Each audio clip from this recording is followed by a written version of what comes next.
Heads is the call, and a heads it is. Krishna, you've won the toss. What are you going to do? We want to ball first. You have a bowl here. You've gone very well through the course of this tournament. You must be really pleased with the way in which it's gone. Yes, we're so happy, like the way the boys playing and right through the tournament. So I'm very confident about today also. And also, you've got the wood on this side. You beat them in the first game of the tournament. It'd be great to do the same today. Yes, of course, definitely. Like we beat them in the first game, but it's a final. Like we both team are good enough to come in the final. So. And finally, your bowling and batting. There's been a couple of notable all-round performances.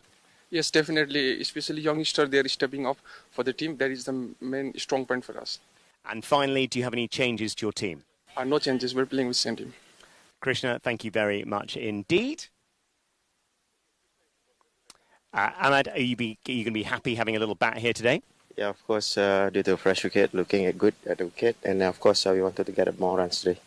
And it's been an amazing tournament for you. Of course, all started with a 12-hour bus ride from Kathmandu, but you guys have really played well through the course of the tournament. Yeah, I feel great that we all the team understand very well how the pitch behavior, and of course the ground itself and the weather. And with that, we try to figure out how to take out of it to make sure that it's on our side. And a couple of notable performances through the course of the competition, notably Varandeep Singh, 6 wickets, of course, came in one of his overs, and he's been great as an all-rounder for you. Yeah, of course, we're looking for anybody in the team who wanted to do well, and of course, Varandeep have a very good week today. Now we're hoping that he's doing the same thing today, and of course, we also looking for others to step up to do the same thing as well. Great stuff. And finally, any changes to your team? No change. Thank you very much indeed. And just to confirm once again that Krishna Karki of the home side CAR11 have won the toss and have elected to have a little bowl here this morning. Well, there we go. So the result of the toss is that the CAR11 have won the toss and, as I explained, have decided to have a little bit of a bowl, understandably. And they'll let the Malaysian 11 set the total. So we'll have a little look at the two teams that line up today. And there are no changes. That's the main thing. The Malaysian 11 are Ahmad Faiz, the captain, Virendeep Singh, of course, we've seen loads of him through the course of this tournament, Ahmad Zubadi, Mohammed Nazril, Syed Aziz, runs for him as well, Shavin Manandi, Syed Ramli, Mohammed Amir Azim, Vijay Uni, Mohammed Wafiq, and Amar Zudi, the wicketkeeper. And the CAR 11, Krishna Karki, out there at the top there, the captain, Sarabu Kanal, Dev Kanal, Tulabi Thapa, Anil Karel, Bikram Busal, he's had a big tournament, has to be said. Sandeep Rajali's turned in some good all-round performances as well, as has Bashir Ahmad, Prajal Thapa, the wicketkeeper, Rupesh Kermi, and Bishal Bikram KC. Those are the two teams we have so far. Well, let's have a look at the weather. It's another hot one. I think the hottest day I've been here in Nepal, 36 degrees. No chance of rain today. That's good news. We have a little rain in the tournament a little earlier on. The wind is 10 kilometres an hour, so nothing too fierce, but it's nice to have it alongside me. Humidity as well, 22%. So, yeah, there is a little bit of humidity in the air. And delighted to say, alongside me is former Nepal captain. He's played over 90 games for the side. Paresh Tony Lahani. Paresh, lovely to have you here on what should be a fantastic occasion. Yeah, thank you very much, Johnny, and good morning, everyone. Yeah, it's a big Saturday, the finals of Fantasy Akara Pro Club Championship 2022. Yeah, I'm looking forward to a very good match today. High-scoring match. Let's see what happens. Yeah, and one thing to say, of course, Paresh, is that this game was the first game in the tournament, wasn't it? When Malaysia set a target, it was chased comfortably down, actually, by CAR11 with 6 wickets in hand. Well, the Malaysian 11 will be looking to avenge that defeat today, Paresh. Yes, definitely. I mean, the CAR11, they always choose to bowl first if they win the toss, because chasing here, for them, their home ground, I think they know how to play, how to chase, because they'll know the target, and they'll accordingly go to the pitch and play according to the merit of the ball, according to the pitch, and they assess the pitch very well. It's a very slow pitch, a turning pitch, and I think that is why they always opted to field first after winning the toss. Yeah, absolutely. And just talking about, well, the pitch and conditions and the kind of score that you think the Malaysian 11 will be looking to post here. The highest score so far in the tournament is 139, which has been done on 2 occasions. But let's have a look at their roads to the final. How did both sides get there? Let's have a little look at this. Yeah, first, Malaysian 11. Just having a look at their performance. Their semi-final, of course. They beat the UP11 by 14 runs. That's how they got into the final. Yeah, some lovely shots away from both openers, but a very solid performance, actually. And it was in a shortened game, of course, 5 overs each way in this particular clash. Malaysian 11 set 44, and the UP11 never really got close. 30. They're about 14 short in the end, but always a bit of a lottery in such a shortened game, Paresh. Yes, exactly said. Short matches are very... I mean, if you bat first and if you can post the total, you'll definitely have a very good chance to win, to defend the total. Yeah, here we go. This is the response by the UP11. And there was one over very early on, which I think there was just a single off. It was an absolute killer. Another nice grab there. Real all-round performance against by Virendeep Singh. Look, there he is again, getting another wicket in the contest. He's right up there as far as the leading wickets of the tournament are concerned. It's been terrific. And let's have a look now how the CAR 11 got to the final. Well, it was a comprehensive performance, in fact. They beat the Army Club by 6 wickets with 15 balls to spare. And it was, well, a very mixed bag by the Army Club. Largely through to their shocking running. 4 run-outs. This is one of them. Not even in the frame. That was the real killer. Really disappointing performance. And they got the big man as well. This is him to go. Rohit Paudel, the leading run scorer in the competition. Needed something from him. Just got the 3 on that occasion. Big shout for LBW.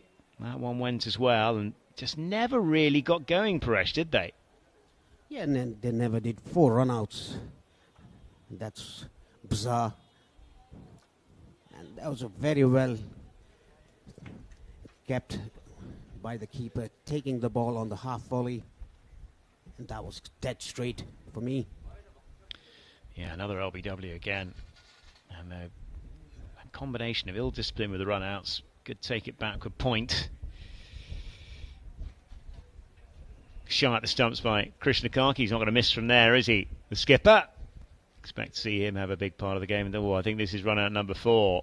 Great throw, great end to go for. Yeah. And to be honest, it was a horrible-looking performance by the Army Club. We've been so disciplined through the course of this competition thus far. And CAR 11, well, their chase was very comprehensive. Got home with 6 wickets to spare. Really, really impressive. Bazir Ahmad, 45 off 35, and Sandeep Rajali with the stars of the show, 19 off 44. It was that big partnership that got them home, Paresh. Yes, the 70-run partnership for the 4th wicket took them home easily. It did indeed. Yeah, we'll have a look at the highest run scorers in the competition. Well, Rohit Paudel, of course, 190, highest of 80. Fantastic performance. Just one failure, really, and critically, unfortunately, that came in the semi-final where he was dismissed for 3. And what a big moment that was. Virendeep Singh, we'll see a little bit of him in bat and ball today. He's got 120 with the highest of 66. He's gone very well. Bazir Ahmed, and of course that critical contribution he had in the semi-final, 45 off 35, really impressive from him. Aditya Jain, I've liked the look of him actually, 88, high score of 38, which I think he scored in the first match. And Pradeep Airy as well, 86 runs for him with a top score of 54. So those are the highest run scorers in the tournament. We'll have a look at the leading wicket takers now. And again, Virendeep Singh is right up the table at the top there with 9 wickets, 5 of which came in that dramatic over. Oh dear. The biggest moment of the tournament, of course. Saraf with 9 wickets as well. They're all on 9 actually. Prince Shahi, who's been brilliant in this tournament. Sompal Kami 9 and Bazir Ahmed on 8 as well. A terrific set of figures, and it's all been often about the likes of the left armers like Prince Shahi, who I think has been absolutely brilliant. What a fielder he's been in this tournament as well, Paresh. Yeah, Shahi got hit on his chin while batting and fielding as well. So with all the injuries that he has performed very well in this tournament. So, Paresh, you've been around the game for a number of years. You've seen Nepal cricket go from strength to strength, of course. When you started, Nepal was in Division 5 of the qualifiers. Now look at them, they're 12th in the rankings at the moment, which is quite incredible, the highest position they've ever had. And then you get an event like this, which is you've got international sides playing, you've got a lot of homegrown talent, you're bringing the game outside of Kathmandu. What an incredible tournament it's been. Yeah, it has been an exceedingly good tournament. Fantasy Akara Pro Club Championship, and this is the highest level of club tournament happening in Nepal. M. Patra and you, Vinay Kumar Jha, the TV umpire. There's the match ball. Satyajit Sarkar, the match referee. He has been the match referee in every game here. This is the 17th match and the 9th day of the tournament. The final. Yeah, the big final. There they are. And Krishna Karki, well, just having a final few words to his young charges who are going into a huddle there. They've been terrific value through the course of this tournament. It was a high-pressure game against the Nepal Army Club and a really big scalp to knock them over in the semi-final. Nepal Army Club were highly fancied there, but they're going through the final motions. And there we go. Virendeep Singh wearing number 63 on his back. Been one of the stars of the show in the power plays, batted really well. I think Syed Aziz next to him will be opening the batting as well. And both of them have been absolutely brilliant in this campaign so far. Yeah, the huddle of CAR 11. The players entering the ground now. 2 batters also entering the field. Here you go, the final of the Fantasy Akara Pro Club Championship 2022. Well, indeed. Indeed, Paresh. 9th day of the tournament. We're into game number 17. They've come thick and fast. 2 games a day since, seems like we've been here for decades, Paresh. But yeah, a week last Friday it started. And here we are, the grand final. The grandstand in front of us is filling up nicely. We're expecting a big crowd today for what should be a fantastic event on a day of rest. Well, we're all set up for the big one, Paresh. Yes, absolutely. The CAR 11, the home team, reaching the finals. And that is why the crowd is building up to support the team. And Malaysia 11, the international team, they also reached the finals. They lost the first match against CAR 11, and they are rooting to win this match, to take a revenge on the loss in the first match. Well, that is the narrative. These two played in the first match of the tournament, and here they are in the final. CAR 11 had the spoils, as you've just pointed out in that first game. But can the Malaysian 11, who bear in mind we're off the back of a 12-hour coach journey, poor things, can they do something here, do something special and win this inaugural Fantasy Akara Pro Club Championship? Syed Aziz, I think, is going to open the batting, and Krishna Karki, who's done it all the way through the course of this tournament, with a little wobbly outswingers, will open up from this pavilion end. Yeah, Krishna Karki, also known as KK, he's bowled well in this tournament. Now this is the finals. He has to bowl right on the money from the first ball he bowls. Yeah, power play so important. Let's just look at the pictures here. Just Krishna Karki just about to go through a couple of warm-ups. Up there, the umpires are about to call play. They're satisfied with proceedings. And And Krishnakaki will get us underway. Yeah, they've gave the floating slip, backward point, extra cover, mid off, mid on, mid wicket. Shape outside the off stump and driven. Nicely stopped. Nicely stopped by Saurav Khanal. Yes. That is the commitment you should have. This is the finals. And you should support your bowlers. You should support your team. The team effort that is needed here. Look at this beautiful fielding. Good shot that. As we're back out live.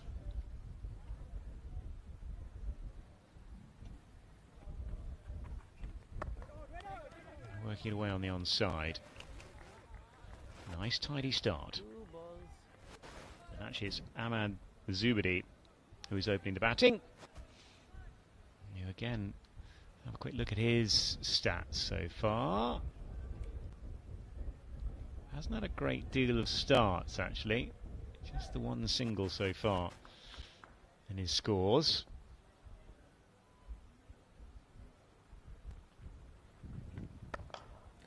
Driven down the ground and driven very nicely indeed. That'll be the first boundary of the piece. First boundary of the final. A little over pitch by Krishnakaki. And Zubadi plays it beautifully down the ground. Yeah, that was a very good shot. Full face of the bat down the ground. Look at that straight bat shot. Like Sachin Tendulkar. Beautifully done. Yeah, well, shades of Sachin there. Absolutely. Good looking shot. Couple of dots on the boundary so far.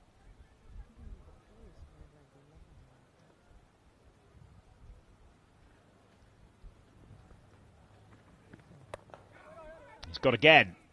Won't find the gap on this occasion. It's nicely fielded eventually by Bishal Bikram KC. Yeah, they had a change of field after that 4. The finder comes into the circle and mid-off goes to the boundary. I think that's a good move. But he's bowling on leg stump. He has to bowl on middle off to get that shape and try to get that edge, that which is he is trying to do. He's trying to swing the ball from the leg stump.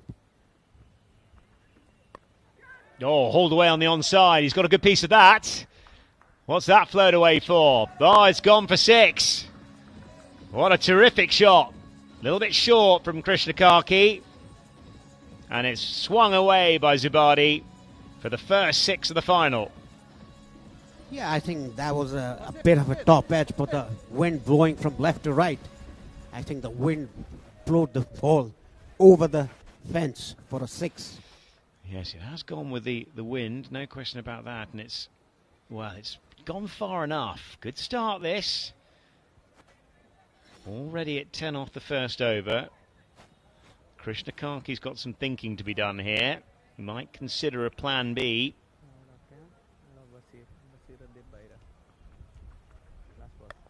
Slower ball, that's whipped into the onside in front of square. It's well fielded out there. Nicely done by Bazir Ahmed in the deep. Yeah, bowled a slow ball, but the length was not right. After 1, Malaysia 11, they are 11 for no loss.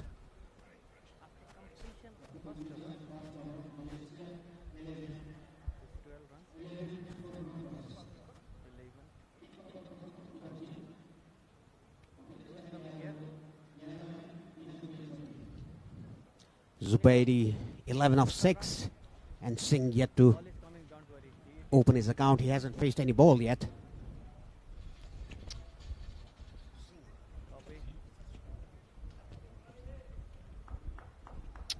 Krishnakaki going for 11 off his first over. He'll probably be disappointed with that. Perfect start for Malaysia, the Malaysian 11.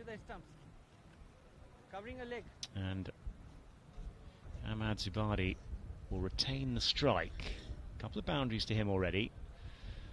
4 and a 6 for him.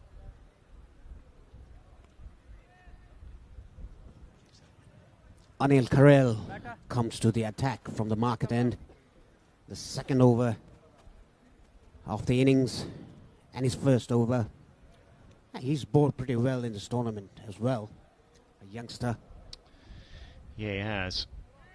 3 for 70, best of 2 for 14. Let's have a look at that economy rate. It's a big factor. Just 4.66. Something like that today, Paresh, would be very handy indeed.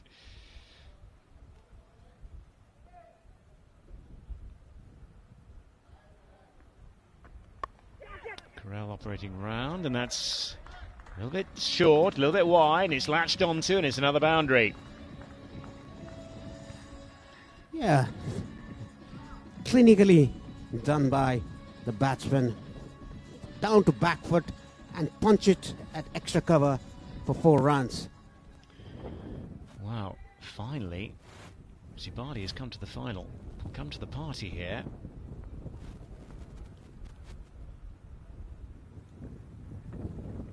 Better, much better length and line that. Round off stump, turn and bounce, Paresh. Yes, turn and bounce, and I think the groundsman, the curator, has done a very good job to maintain this wicket.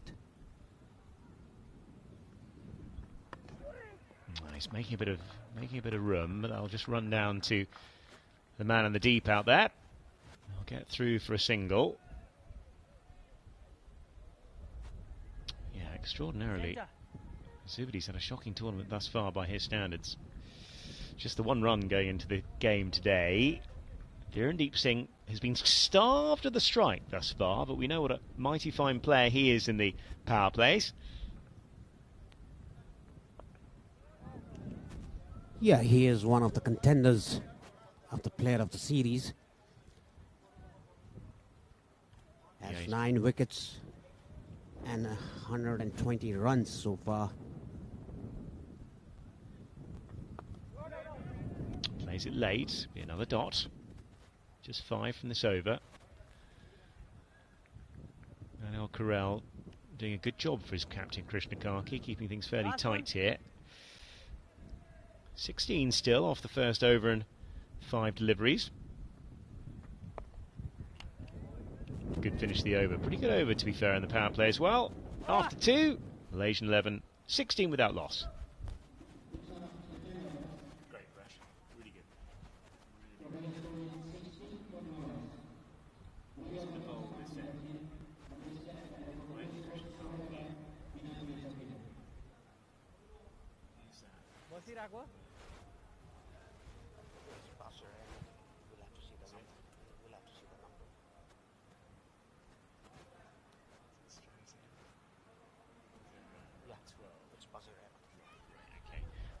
Well, understandably, just having a look at that live card there, 16 off 9 for Zubadi. Singh's just, well, yet to get off the mark off 3 balls, but there's been an immediate change in the bowling, understandably, by Krishna Karki. And he brings in his gun. Bazir Ahmed has had a terrific tournament so far. 8 for 74. Best of 3 for 26. Economy of 4.62. So an immediate change, Paresh. Yeah, because Krishna Karki was a bit expensive in his first over.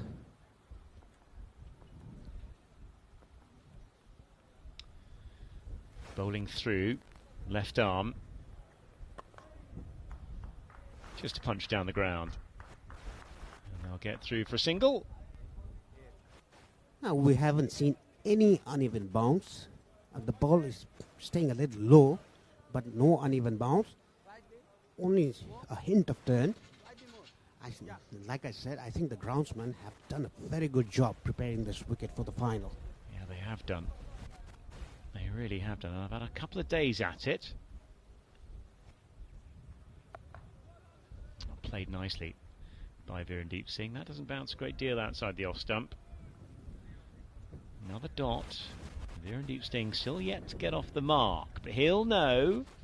Nothing wrong with having a little look at this stage.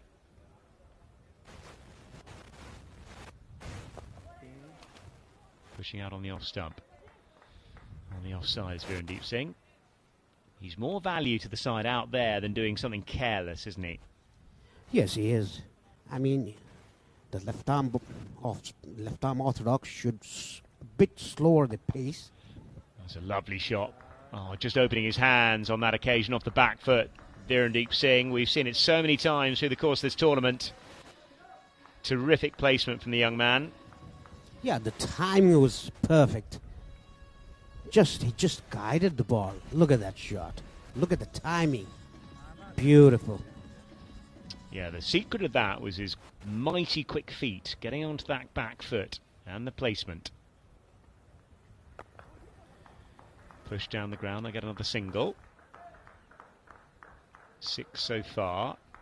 Won't mind that. That's kind of a minimum tariff, I'd say, in the power play, isn't it? Paresh, 6 runs. You happy with that as a start? Yeah, and after the boundary played for a single, that is the way he should go. Oh, big shot on the onside. Be a couple of bounces away. Terrific stuff. Again by Zuberi. He gets another one. That's his third boundary. Yeah, like I said, the left-arm orthodox should slow the ball a bit. They are just bowling up quicker. That is why the ball is coming into the bat. Yeah, you can see it flatter and quicker. That is why he was able to play across the line. You should just slow the ball, give some air, and the length is the key.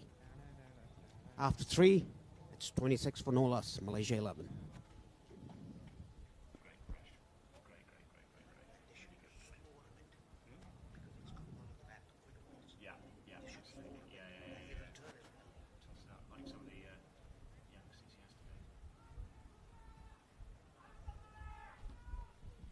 So Anil Karel, 1 over for 5 runs so far. Will continue up from the market end. That wind is going from left to right across the ground as we look out from our commentary position. Oh, good delivery. Outside the off stump, turning away from the bat face of Virendeep Singh. Not a great deal you can do about that. Yeah, and the length was perfect. Back of length. Oh, has he got him? Shout for... Thought there might have been a little nick behind. And the insurance policy was the stumping. But nothing doing on that occasion. We'll move on to the next delivery. Yeah, he's bowling pretty well. Anil Karel. Let's look at the replay. Well taken by the keeper. Good glove work. Oh, he didn't get off the ground there. Yeah, could have done.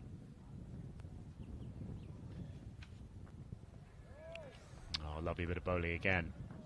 Yeah, because the wind is coming from left to right. You can see the drift. The ball is going in and turning sharply. It's pretty hard to play those kind of balls.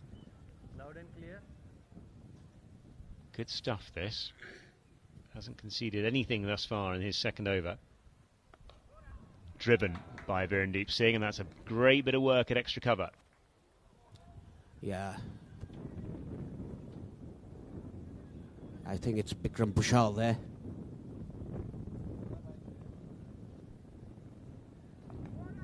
Looking to lay back and cut is Virendeep Singh, but again can't beat that field on the offside. His shot, I tell you what his shot is up and over the infield. Not easy with the ball turning away from you. Nobody out on the deep extra cover boundary. Yeah, Bikram Bhushal got a nasty bounce while fielding there. Played well. Can't do anything about that though. Turn and bounce outside the off stump. Lovely way to finish. 26 without loss. 4 overs gone, and the first maiden, incredible, in the power play. First maiden in the final. Krishna Kaki, first over, given 11 runs. That is why he took himself off the strike. Anil Karel bowling very well, bowled a maiden last over. 2 overs for only 5 runs, and Bashir Ahmad 1 over 10 runs. A bit expensive, but Malaysia hasn't lost any wicket. That is the key. Yeah, now Krishna Kaki is being incredibly proactive. He's prepared to mix things up at this end. Bazir Ahmed will bowl another one. He'll be a little disappointed that he conceded 10 in his first over. A little high considering his overall economy rate of 4.62 in this tournament so far. Doesn't really time it. There's Zubadi.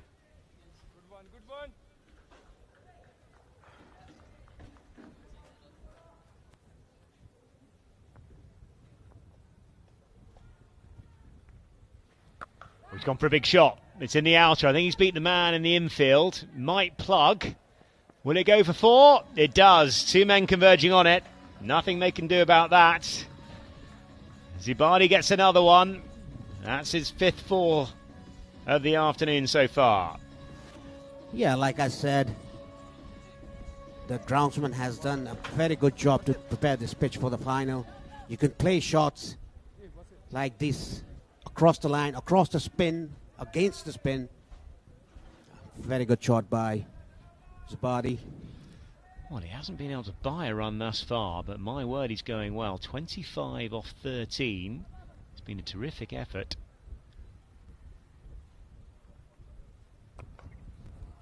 Lays back and cuts. Doesn't exactly go where he wants to, but he'll get through for a single. Bring Virendeep Singh, who's just easing his way in. Just the one boundary so far for Virendeep Singh, that beautiful cut shot. 13 balls he's chewed up thus far, but he knows, even though he's a young man, the experience on his shoulders of playing franchise cricket, he knows how critical it is that he bats through. Edged down through third man. There's a man on the edge of the circle, so they'll get through for a single. Slightly fortuitous, could easily have gone to hand. Yeah, a flamboyant drive tried by Singh. Got an edge. There's no slip, so it went to the third man. Shot third man. Oh, big shout for a stumping there. Beat him on the inside edge on this occasion. It's a referral for a stumping. We will have to see. We've gone upstairs. Decision pending. I think this is the arm ball. No problem with the front foot.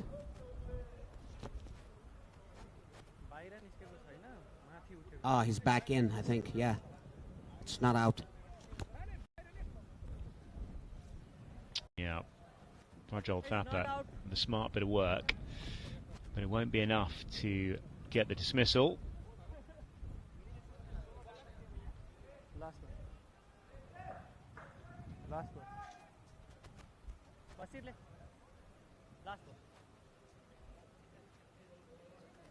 He was very quick to get his back leg behind the crease. Zubaidi. Yeah, 6 runs from the over so far. 1 more ball to come. Zubaidi playing on 26 of 15. Edge, will this be out? It will. Caught it back with point. Anil Khaler, the catcher, easy catch for him. And the shot, he should have played it from top to down. He played it under the ball. That is why he took an edge. And you can see in the replay. See, he was under the ball. He should have been on top of the ball. Well, it's been a useful hand. No question about that. By Zibani. Came at a good lick as well. 26 off 16 balls. It's been a fair start from him. But I think Krishna Karki and his CR11, well, they'll be delighted they managed to get their first breakthrough here.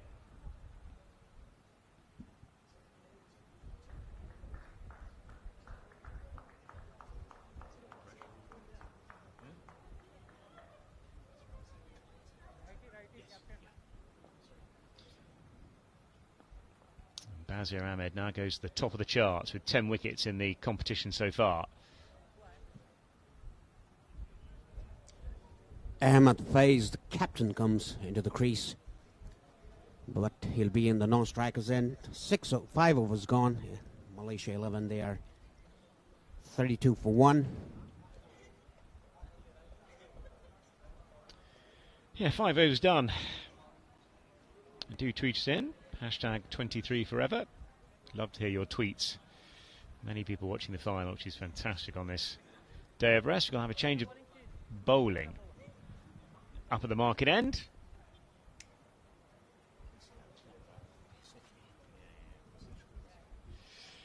Rupesh Kurmi is into the attack, up to the market end. Yeah, he bowled well in the semi-finals.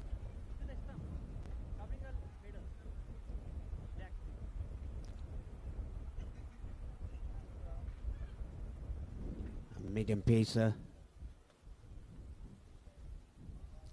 Bowls sometimes bowl a bit quick, and he mixes the pace.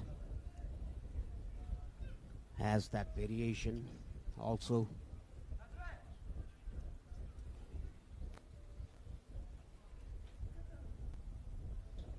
He's bowled well in the campaign. Top of the averages, 6.33, economy of 4.7. Driven beautifully, but that's a lovely diving stop away to his right-hand side at extra cover. Saurav Khanal, the fielder there, stopped it beautifully. Diving to his right. This is the second diving fielding that he's done. Yeah, 3 for 19 in just 4.4 overs. Economy rate of 4.07 as well for Kurmi. These little phantom seamers, right arm over. Oh, looking to drive, and that's speared down to... Oh, that'll be tight. I tell you what, that would have been tight. Oh, dear. A little bit sloppy. I don't think Saad Aziz realises how tight that was. Just jogged through. And it's bright work. Really is. Oh, he would have been in real trouble. Yeah, actually, he didn't realize that the fielder has thrown the ball to the non-strikers and his running end.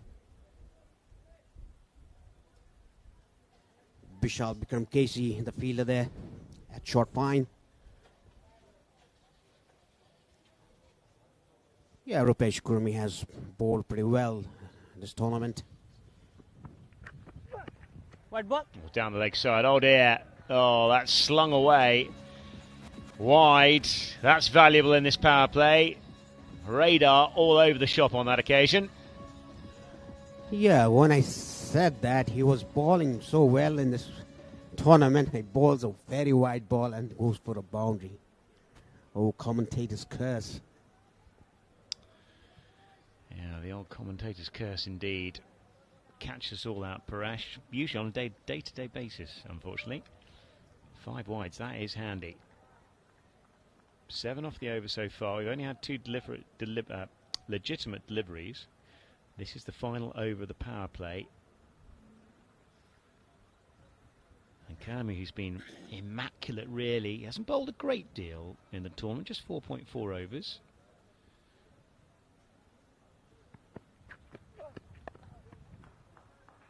Clear and deep swing. We'll just work it in the offside, in the leg side for a single.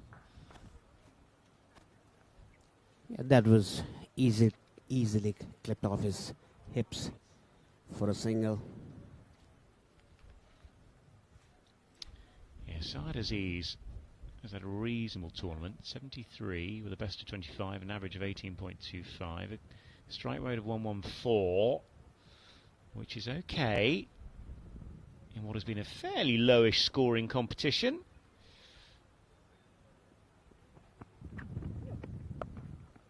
Cut away on the offside. Bikram Vishal, the fielder there, he was very quick. Just pick up the ball and was ready to throw. Yeah, the out cricket's been good.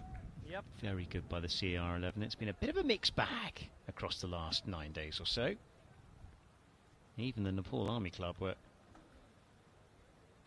forced into a bit of a horror show in the semi-finals and their final game in the competition as well.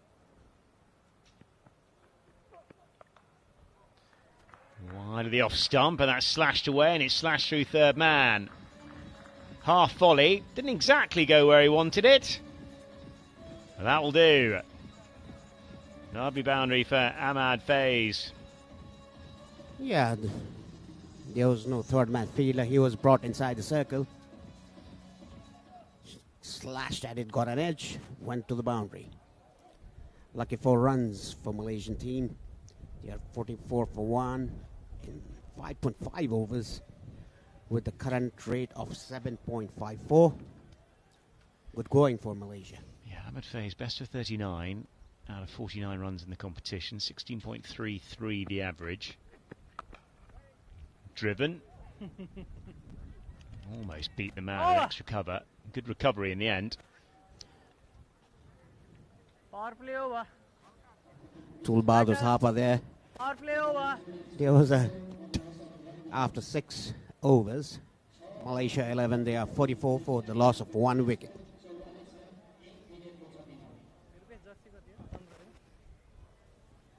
Let's look at the power play highlights. There's a good stop by Sorokhan. And look at this shot. Like Sachin Tendulkar. Straight drive. And this was a 6. Zubaidi hit.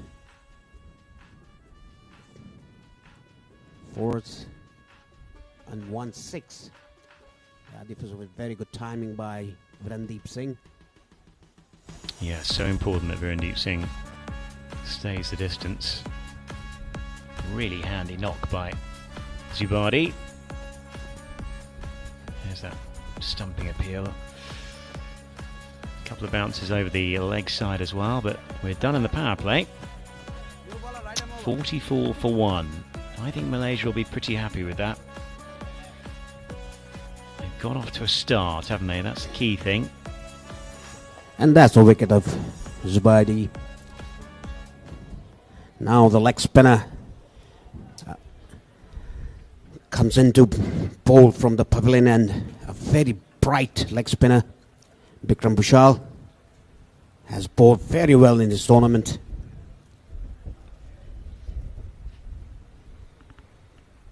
He's bowled beautifully.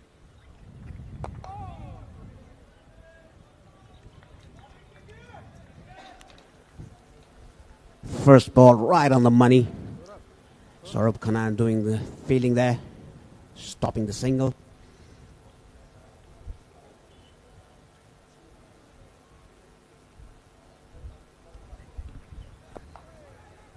Looking to cut, won't find the gap on this occasion. Yeah, 4 for 85 so far, best of 2 for 19. 5.31 again the economy rate. Fairly tidy. And actually, as a bowler, he's really grown in confidence through the course of this competition.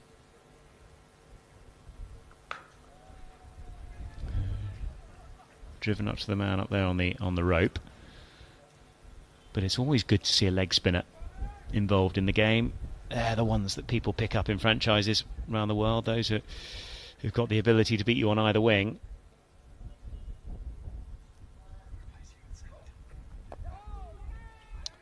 Just nursed into the offside by Ahmad Faiz. Another single added. That was very well run, straight to the fielder, but the call was early. And the fielder was caught on his heels. You have to be on your toes.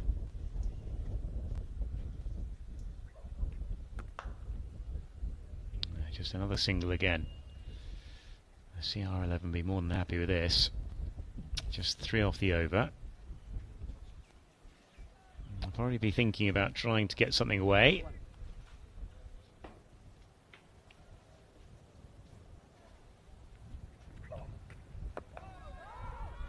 Pushed out on the offside. No single there. Good tight over. Terrific stuff, in fact. Just 3 runs from it. End of the over after 7. Malaysian 11 are 47 for 1, and we'll have a change in the commentary box.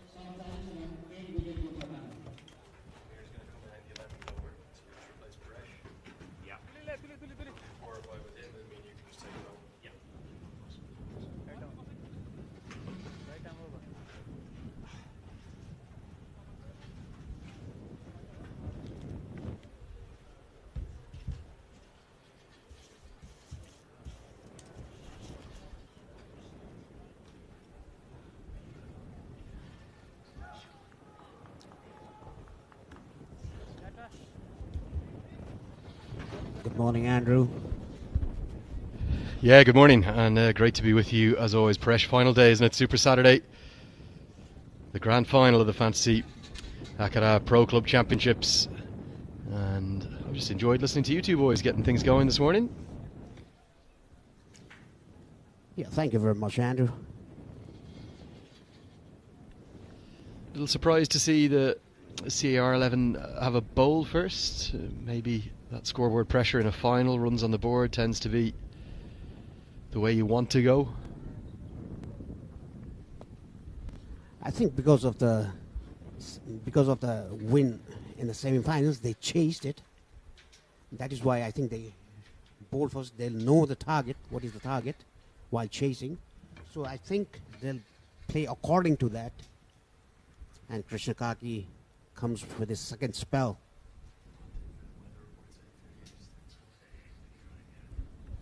It's another very, very warm day here in Bairoa, entering the hottest time of the year pretty much, and that's going to be for just a little tickle. One captain working another one away, and problems for Krishna Karki with his own bowling. He's only bowled 8 deliveries. He's going at a strike rate of 200 or an economy rate of 12. He's gone for 16. That's a poor line for someone bowling his pace. Yeah, a very poor line, and played it very fine. A very good shot by the captain there. Captain to captain. Krishna Kaki. He has to bowl off stump, outside off stump to get that shape.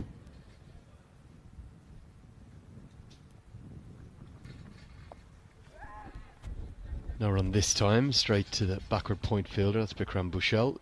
His 4 overs, you sense they're going to be pretty important? Yeah, it's very important. And he has to bowl well, Bikram Bushell, as he's done in this tournament so far.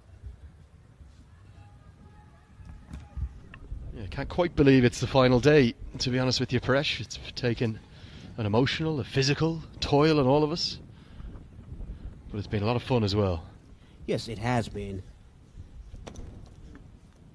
It has been hectic, but more fun. Some crazy cricket as well, isn't there? Not just that 6 wickets and 6 balls. Drop catches, crazy run-outs, big sixes, outstanding spin bowling, plenty of misfields. There's been a little bit of everything, hasn't there, in this inaugural Fantasy Akara Pro Club Championships? Yes, exactly. You've told it all, Lenny.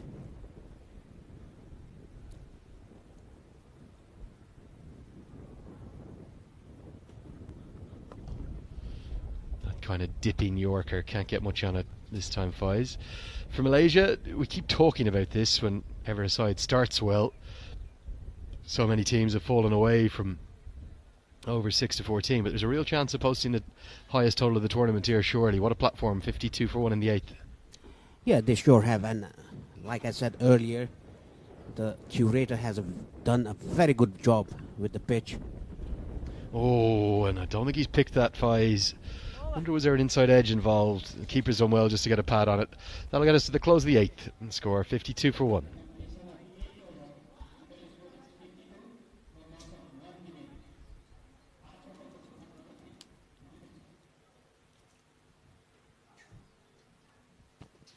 KK, 1 minute plus.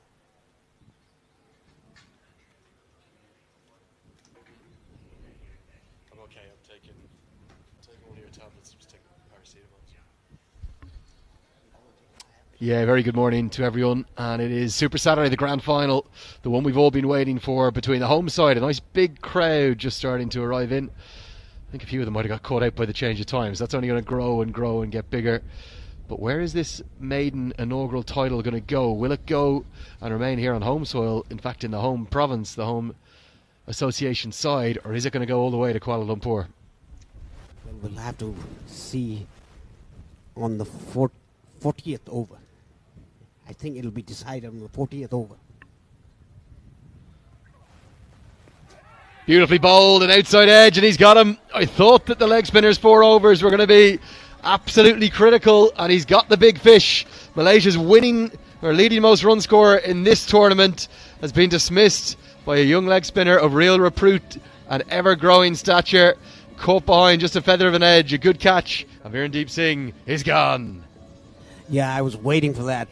Lenny, beautifully bowled. Just a feather. And he knew already. He just walked off.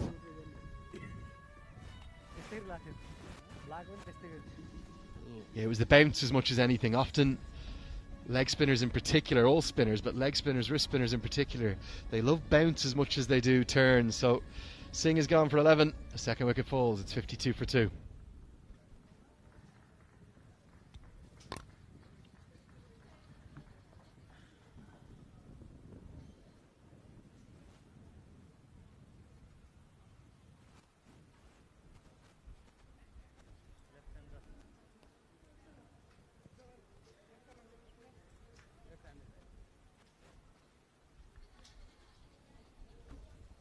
Be the hugely talented southpaw Syed Aziz to the crease. He's had a good tournament. In fact, he's had a good trip here in general to the wonderful country of Nepal, because he was very good for the Malaysia full international side during their tri-series, where they won 1 from 4 games. And there's some of the backroom team. They've been working hard. And big smiles from Snevi and everyone else involved in the VIP section. She might have a little drink there as well, does she? She knows how to do it, doesn't she? Exactly. She's having a chill Coke there.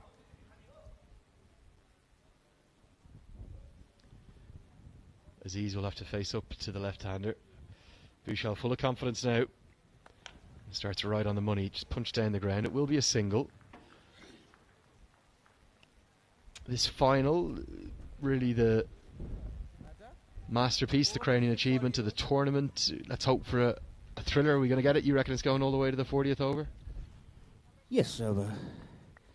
My intuition is that.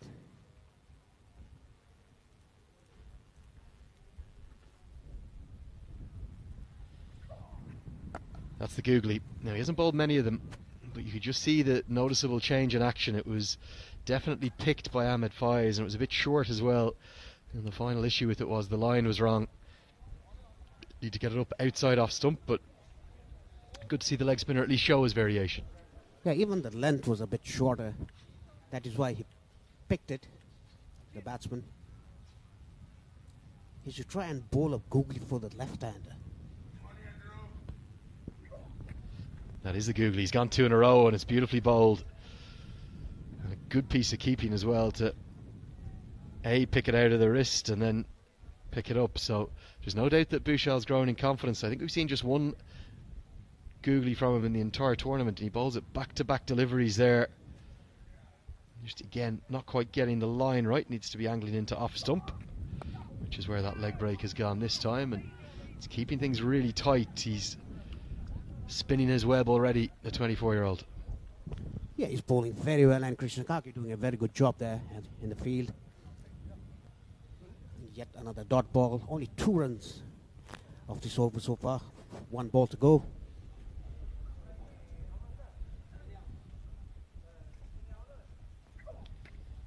Another googly being clearly picked by Aziz, but there's protection out there. Nothing wrong with that. Good over. 3 googlies in it, remarkably. Only seen 1 from a mall tournament before then. And he's got 1 for 6, and at the end of 9, it's 55 for 2. Drinks after this.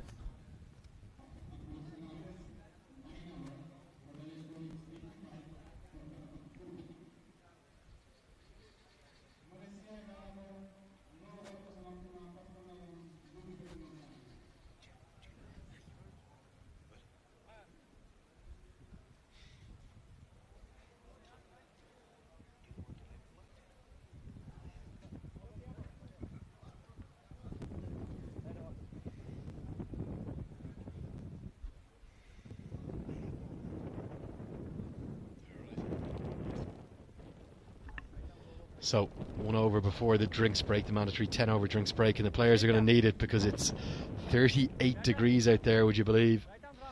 And we're going to have Bishal Bikram KC come into the attack now. He hasn't bowled much, just the 4 overs in the tournament so far, but he has picked up 4 wickets, 2 in 2 different spells. Look at that temperature, 38 degrees, and even though there is a wind out there, it's probably not quite as strong as it has been at some stages in the tournament. Can the 2 namesakes, Bishal Bikram KC and Bikram Bouchal, the tongue-twisting name breaks, or can they find a way to get more breakthroughs? Going to start with a little seamer that's just angling in. Yeah, that was an upright seam ball. It was done very cleverly.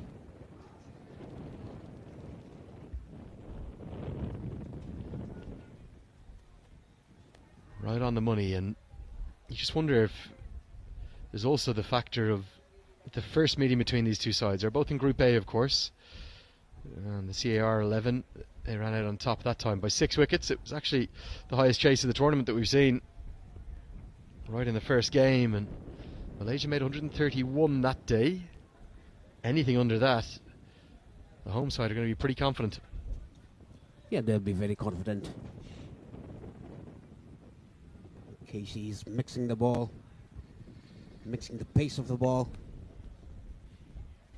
Oh, sharp turn on offer, giving us a wide this time. Just dragged down a touch. What's the origin of the KC surname? Obviously, Karen KC most famously. Is it short for something? Yeah, it's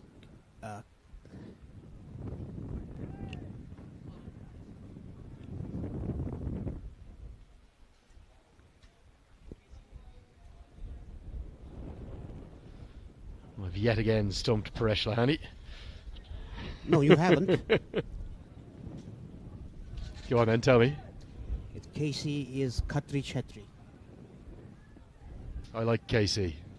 Big fan of just KC in that instance. Would that be the same for Bishal Bikram as much as then Karen, correct? Yeah. Tossed up a leading edge and just short of the backward point fielder. He's caused real problems there, hasn't he? Bishal Bikram KC in his opening over. It's gone for just one. The leading edge was found, always falling short of the backward point fielder, who's watched the spin cleverly. Dev Canal was going to be 8th thought. That'll get us to the halfway stage of the first innings of the grand final. We'll have a break in the commentary box as the players take a drink. It's 56 for 2.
Here's the batting card. Zubairi had a good start but was out for 26 of 16. Virendeep Singh, Bikram Bhushal got him, caught behind. He scored 11 of 22. Faiz, the captain, is not out on 11 of 12. And Aziz, 2 of 10. He's still in the crease. 6 extras, 10 overs gone. Malaysia 11, they are 56 for 2. Yeah, the game to me very much feels like it hangs in the balance right now. Honours even perhaps at the halfway stage of the first innings of the final. And there's one of the main men, shades in tow. It's the national team captain watching on some of the stars of the future. Sandeep Lamajani Always call him the wonder boy of Nepal. And he just can't stop taking wickets wherever he is at any time.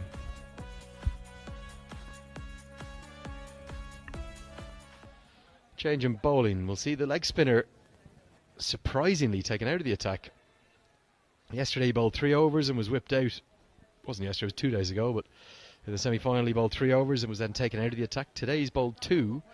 He had 1 for 6 and he's been whipped out of the attack again. Yeah, he sure has. I mean, I don't understand why.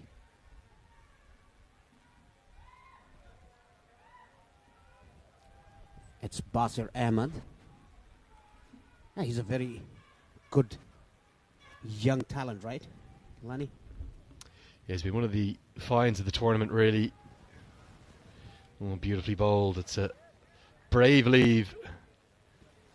Yeah, looking stylish as always, Sandy. But I think from following his social media, I think he was just fresh in for a haircut. Yeah, I think it's a good one.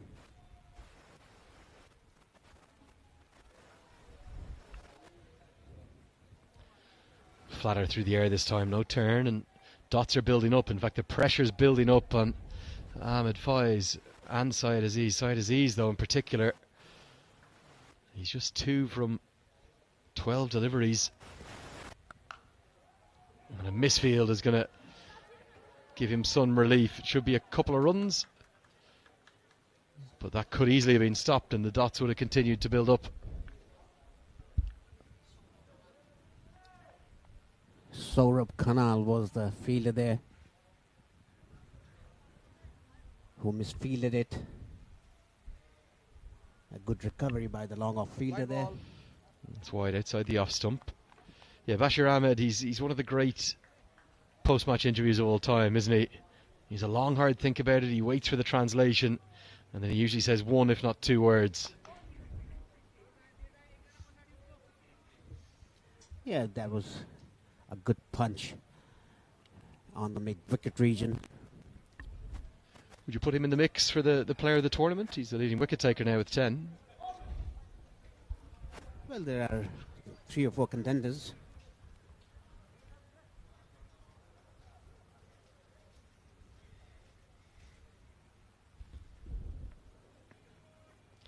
Right on the money, that's a beauty. He's been excellent with bat and ball and in the field. As the youngster may be playing himself into international contention. That's all the talk of the fan forums. You get to the end of the 11th, it's 61 for 2.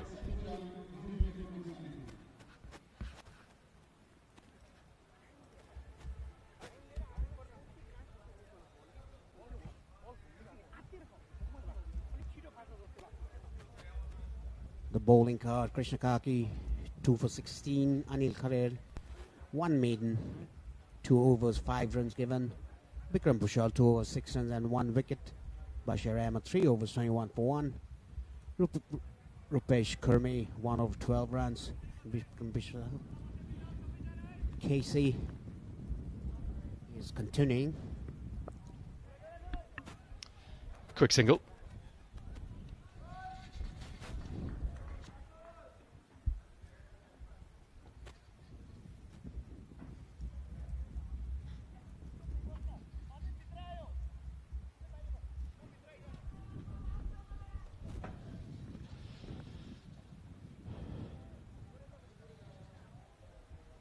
Into the 12th over. Lots of time for Malaysia still, but the last few overs, in fact the last 5 overs, they've just gone 3.5 and over, 18 for 1. It's happened not just as a regular pattern, but almost every single game. And this one's chipped and taken. A simple catch. Bikram Bhushal never going to drop that. And the issues outside of the power play continue for all the sides. And the part-time off breaks of Bishal Bikram KC find another wicket, his 5th of the tournament, and Faiz is dismissed. Yeah, I think Bikram Bhushal take a smart catch there. His jump, the timing of the jump was perfect. Look at that. That was perfect. The timing of the jump and in full control. Very well done by Bikram Bhushal there. Yeah, he's a good little athlete, isn't he? Faiz is gone for 12. In the 12th over, it's 62 for 3. Guys, batsman in, guys.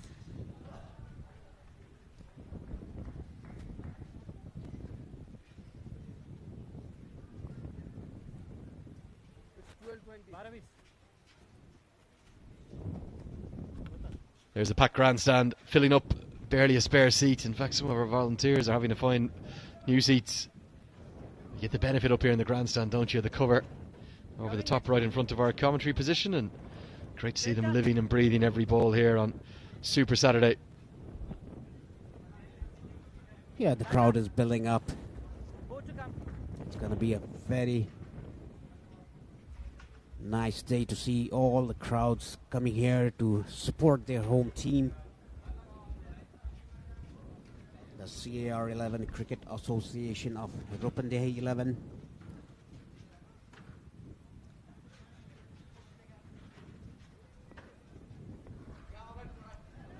KC doing a very good job. 1.2 overs, 2 for 1.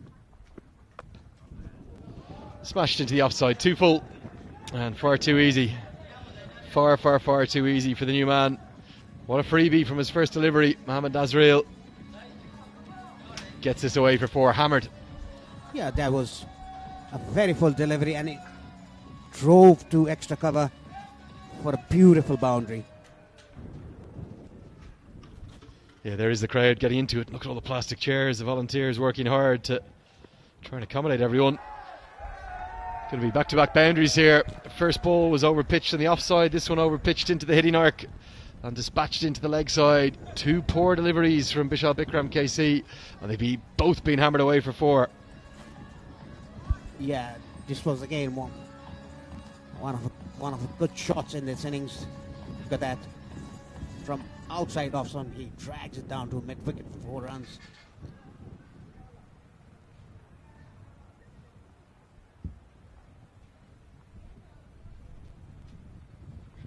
Malaysia 11 getting that momentum they needed.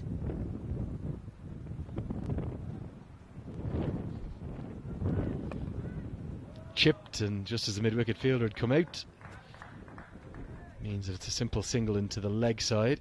It's the issue with the part-time spinner, isn't it? You get occasional good deliveries that pick up wickets, and then you get some pretty poor stuff that can go the distance pretty quickly. Yeah, we could see that in the semi-finals. Rohit Podal, the part-time bowler, came in, and he was hit for 31 in 3 overs by Bashir Ahmed. Yeah, that was even though the off-breaks of Powell should have suited bowling to the left-hander. It only suits if you get the ball accurately into the same area every time. Quick singles turn down, 12 gone. You're watching us live on 8B1 HD here in Nepal and around the world on View Sports. It's almost exactly a run of ball. Malaysia 11, they are 71 for 3.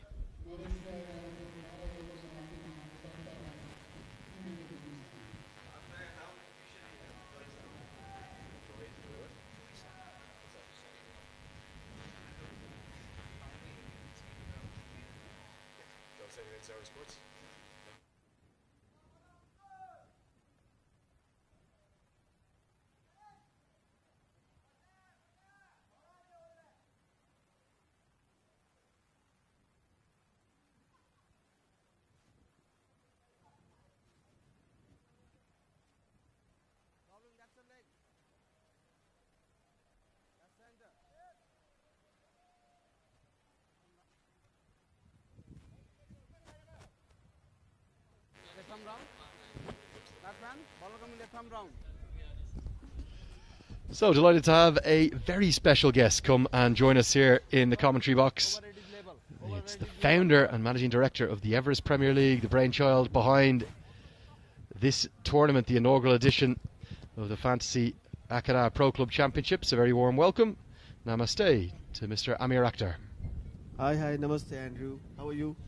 Yeah, I'm very well, mate, and great to have you with us in the commentary box. It's grand final day. Oh, this one's just kept a little low. There's going to be runs here, and I think those runs are going to run away for 4. We'll wait for the signal. Could well be buys. The keeper's just stood up a little bit on it, Prajwal Thapa, and 4 free runs to the total as the Left arm Arnel Carrell bowled a nice delivery, but it couldn't be picked up. Grand final day, Amir, you must be very proud and very pleased with how this inaugural event has gone. Oh yes, I mean it's a proud moment for all of us, especially the local associations, the players here, the fans. So I'm quite happy the way it has gone. Yeah, I mean we all are quite delighted how it has unfolded right from day one.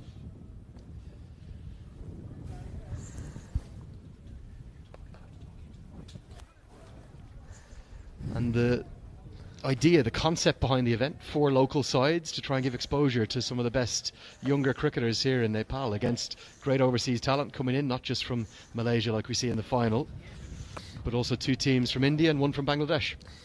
Absolutely, Andrew. I mean, we were quite happy when Malaysian team, that was the first foreign team that actually accepted our invitation, and it was just a coincident thing that the Malaysian team were playing the Tri-Nations Series in Kathmandu, and they were very kind enough to come and tour Bhairava as well. And then we met the former Bangladesh Cricket Board member, and he was also very cooperative, sounded very happy that he could send a team from Dhaka. And then, you know, with our little connection in India, the former cricketer Akash, you know, he came in, the Push Sports, they came in. And I must thank all the departmental teams of Nepal, Armed Police Force, Nepal Army, Police Club, Nepal Police Club, and the local team of CAR. So they were wonderful I mean, they've been a wonderful bunch, to be honest. And this is how it should be. Yeah, and things couldn't have gone much better in terms of results on the pitch, as this one's pulled away into the deep. Will just be a single.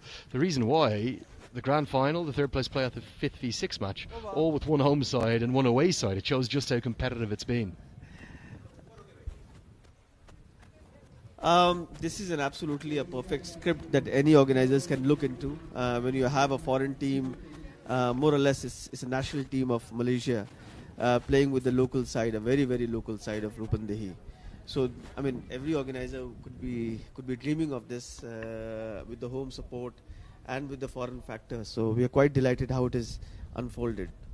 Yeah, it's come together beautifully, it really has. And you think that the capacity crowd that we're building up towards here on Super Saturday, it kind of justifies the whole tournament. Look at them all packing in there. We're having to get more chairs brought in. Yes, I was told that Bhairava, probably they have experienced the biggest cricket event in the recent past. So I'm sure they will be very happy to see their local heroes coming and playing with the national team of Malaysia, being broadcast live on AP1 and, you know, in India, live streaming on VU Sport. So I would say that everyone is a winner here, right from the fans, for the cricketers, for the media, for the broadcasters, for sponsors. So, you know, we're quite... Yeah, the crowd getting a bit rowdy getting into the final, no surprise there. The facility as well, it's obviously my first time outside of Kathmandu. You twisted my arm, you said you've got to come down here, you're going to love it, it might be hot. But the facility itself, Amir, it's got great potential, it really does. Yes, Andrew, I mean, right from beginning I've been advocating to the board also, that we should be able to take cricket outside Kathmandu. We should decentralize our cricketing activities, which unfortunately not much has happened as we expect. So I think moving forward with this event is going to be an eye-opener for all of us, that we should be potentially organizing the bigger events, international series, the bigger domestic competitions outside Kathmandu, and Bhairava is a very, very good location.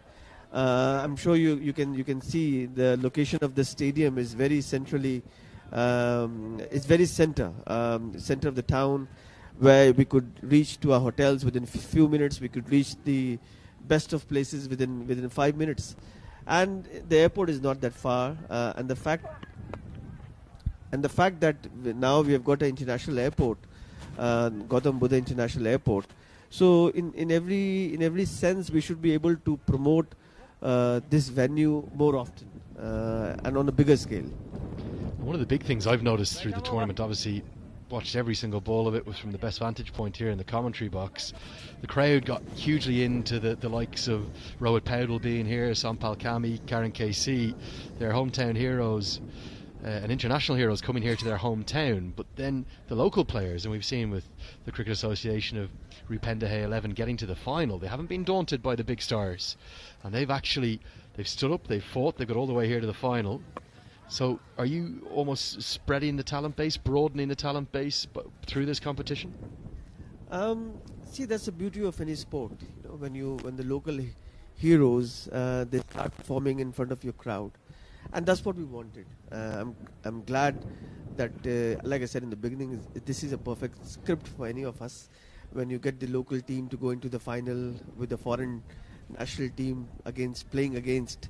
So I would say that with the this time Rupandehi cricket will get some new talents. I already feel that there have been some good performance from few cricketers like Bashir Ahmed and all. It has created an attention to everyone. I'm sure the national selectors would be watching this game very closely.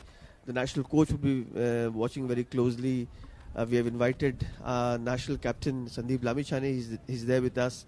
So I'm sure he came to look for a new talent for his team. So if only we could play a little bit of our role in doing this event to get some more talent, and why not? Well, if my reports are accurate, they usually are, Amir, as you know. Pabudu Dasanayake has basically watched every ball of this tournament.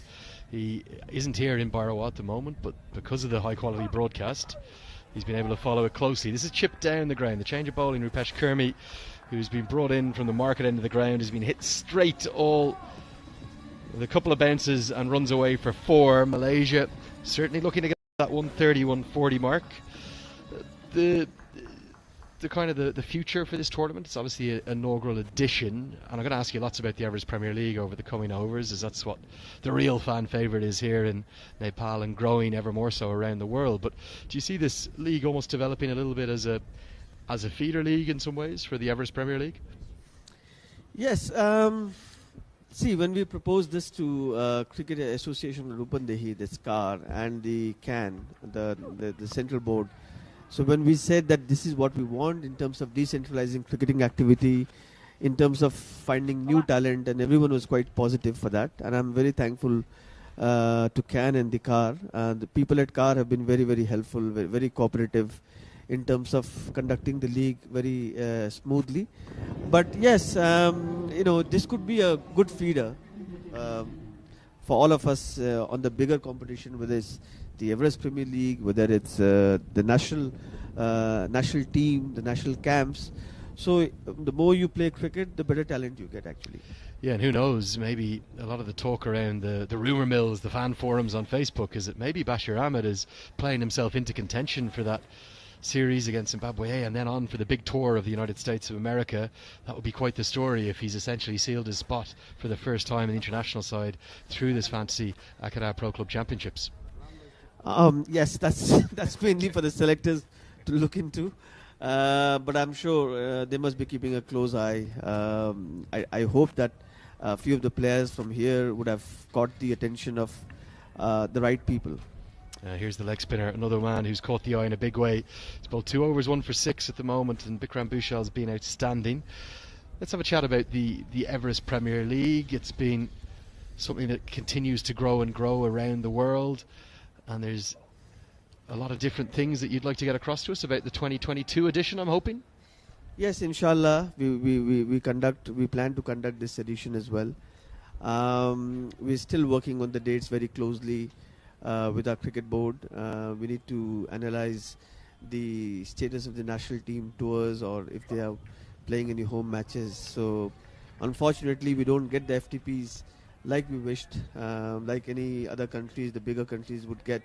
So we're still relying on those programs, and accordingly we shall decide. But hopefully we should be doing this post Dashera, inshallah, or post Tihar. Big hit. I'm going to have to interrupt you, Amir. This could be a chance in the deep. Oh, and it's going to go all the way for 6. I think the wind has just ended up getting behind the ball, and Bishal Bikram KC, who's nearly come together with Thapa, has ended up not being able to get anything on it. It's definitely the wind that's pushed it over the head of these two fielders. They nestled underneath it. Didn't even get a hand on it in the end, I don't think, Amir. And almost a collision between the two of them. Yeah, we'll talk more about the EPL maybe in a moment, but this one's cut away, going to be probably just a single, should be. This tournament here, though, in Barawa, the Pro Club Championships, the Fantasy Attica Pro Club Championships, has got a beautiful touching tribute to one of the great men of the cricketing world, a man who transcended the sport, that of S.K. Warne. Oh yes, I mean we all feel very sad about his demise, his sudden demise, and we all equally feel the importance, the significance that he actually brought to world cricket, and we are indebted to his skills. I mean, he was a global name from Australia, and when we met Her Excellency, the embassy of Australian ambassador to Nepal, so we conveyed the same thing, and she was very, very happy that a country like Nepal, with 8 clubs from neighboring countries, right from India to Bangladesh to Nepal and Malaysia, they're contributing their thoughts by playing this Fantasy Akhada Pro Club Championship. Yeah, the hashtag 23 forever, and we do have some questions coming in from you for Mr. Amir Akhtar. The two, our special guest in the commentary boxes here, talking to us all about the Everest Premier League. Any questions, use that hashtag 23 forever, and APHD Live as well, AP1HD Live, of course. Tag me at Cricket Badge. We'll get a few of those read out. Going to keep you with us for maybe 3 or 4 more overs. Amir, back to the Everest Premier League. Is it fair to say you're not just anticipating the biggest ever edition of it in 2022, but with the league continuing to grow and grow, it's surely the biggest league of any kind in the associate cricket world? Yeah, that's how it should be. Every year should have a new challenge, and every year should be ambitious. When we say ambitious, means that it should get bigger and bigger. That's the whole philosophy we believe into. We have done 4 editions so far, and all those 4 editions have been conducted in a very different situations, very extraordinary situations. Right then, when our cricket board was suspended, they were not there. We worked directly with ICC. Last year, when we went through a post-COVID, I wouldn't say post-COVID, but still under COVID regulation, we were operating the event, followed by some unexpected rains, which we didn't anticipated during that time of the year. But nevertheless, it's been a good roller coaster ride for us. It felt to me like the 2021 edition was almost the second coming of the event, with all the problems the world has had and the COVID pandemic. We were so close to having that event back in 2020. I was here doing the daily television show, and then the world just completely changed. It felt like overnight. But the next edition in 2022 will hopefully not see any COVID restrictions like we saw at the recent Tri-Series. Are you expecting big crowds? Is there any exclusives you can give us about the 2022 edition? See, this year the entire focus would be on our broadcast, to be honest.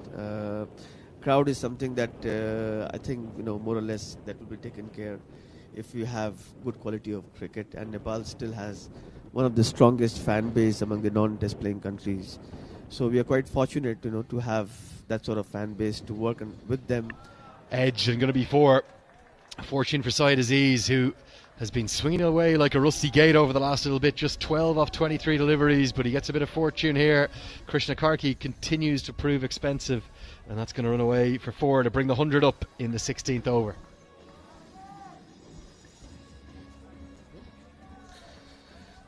Yeah, I mean, we're coming back to the last time, that we are quite fortunate that Nepal has such a strong fan base, and it's just easy for us to put up a good quality cricket, and still will follow.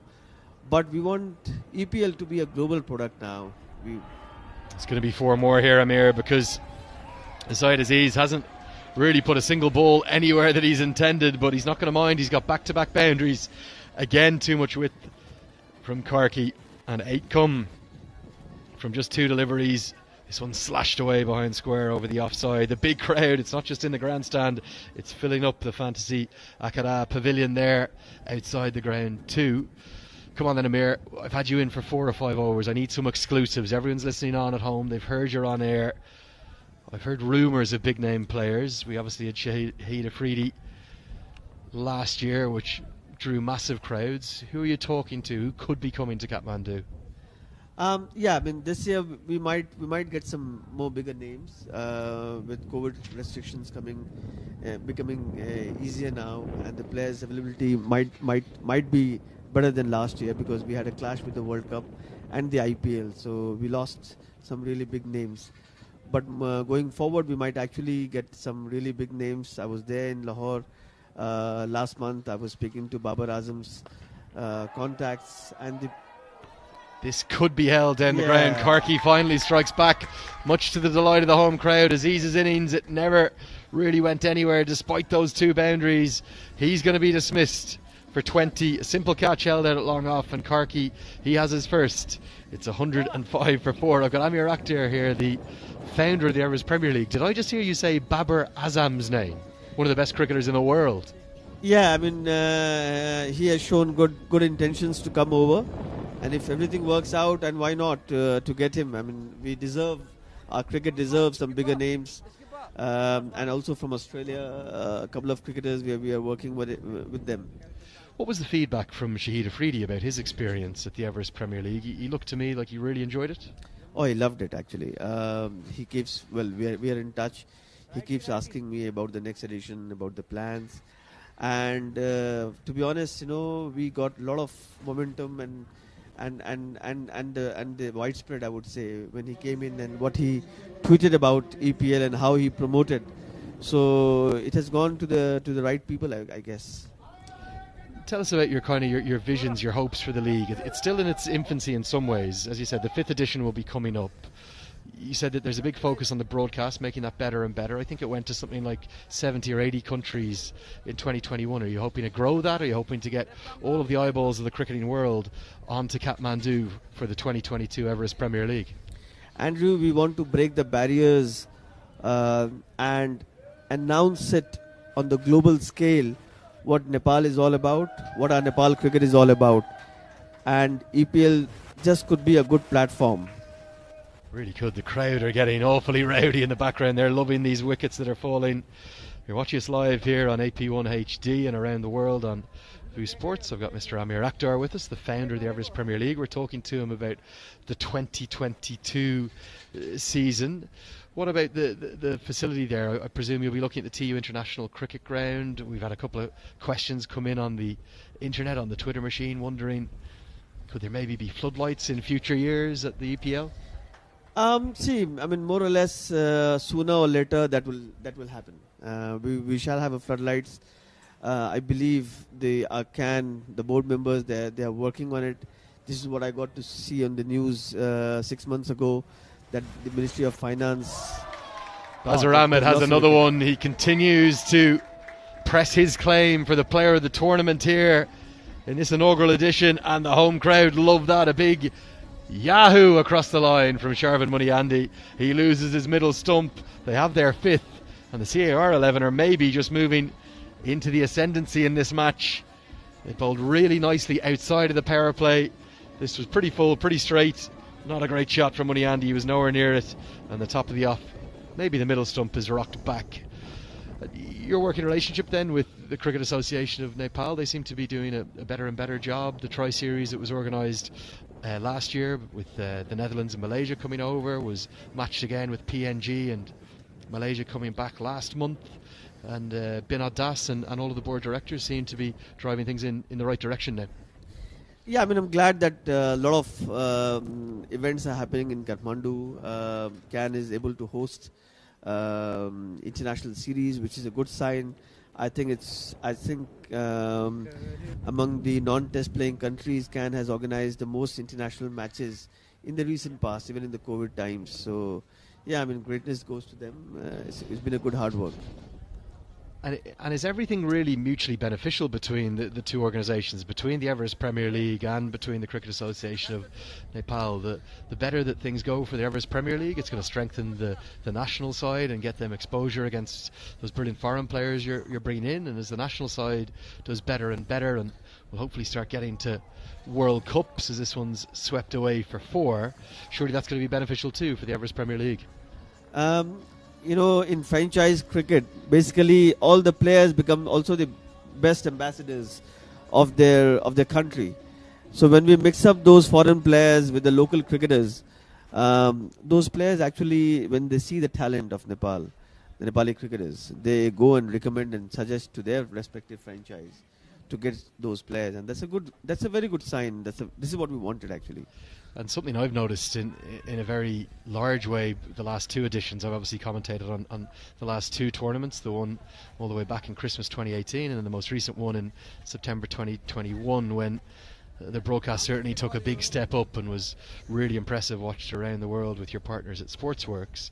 But all of the players, they seem to say that, the ones who come in, the big stars like Richard Levy and Ryan Burrell, Shahid Afridi, like you said, even going back to the 2018 edition, Kevin O'Brien and Paul Sterling, they've all talked about how that's a big ecstatic they were. That's a big hit, isn't it? The slog sweep is just going to ruin Bazir Ahmed's figures a little off his last over.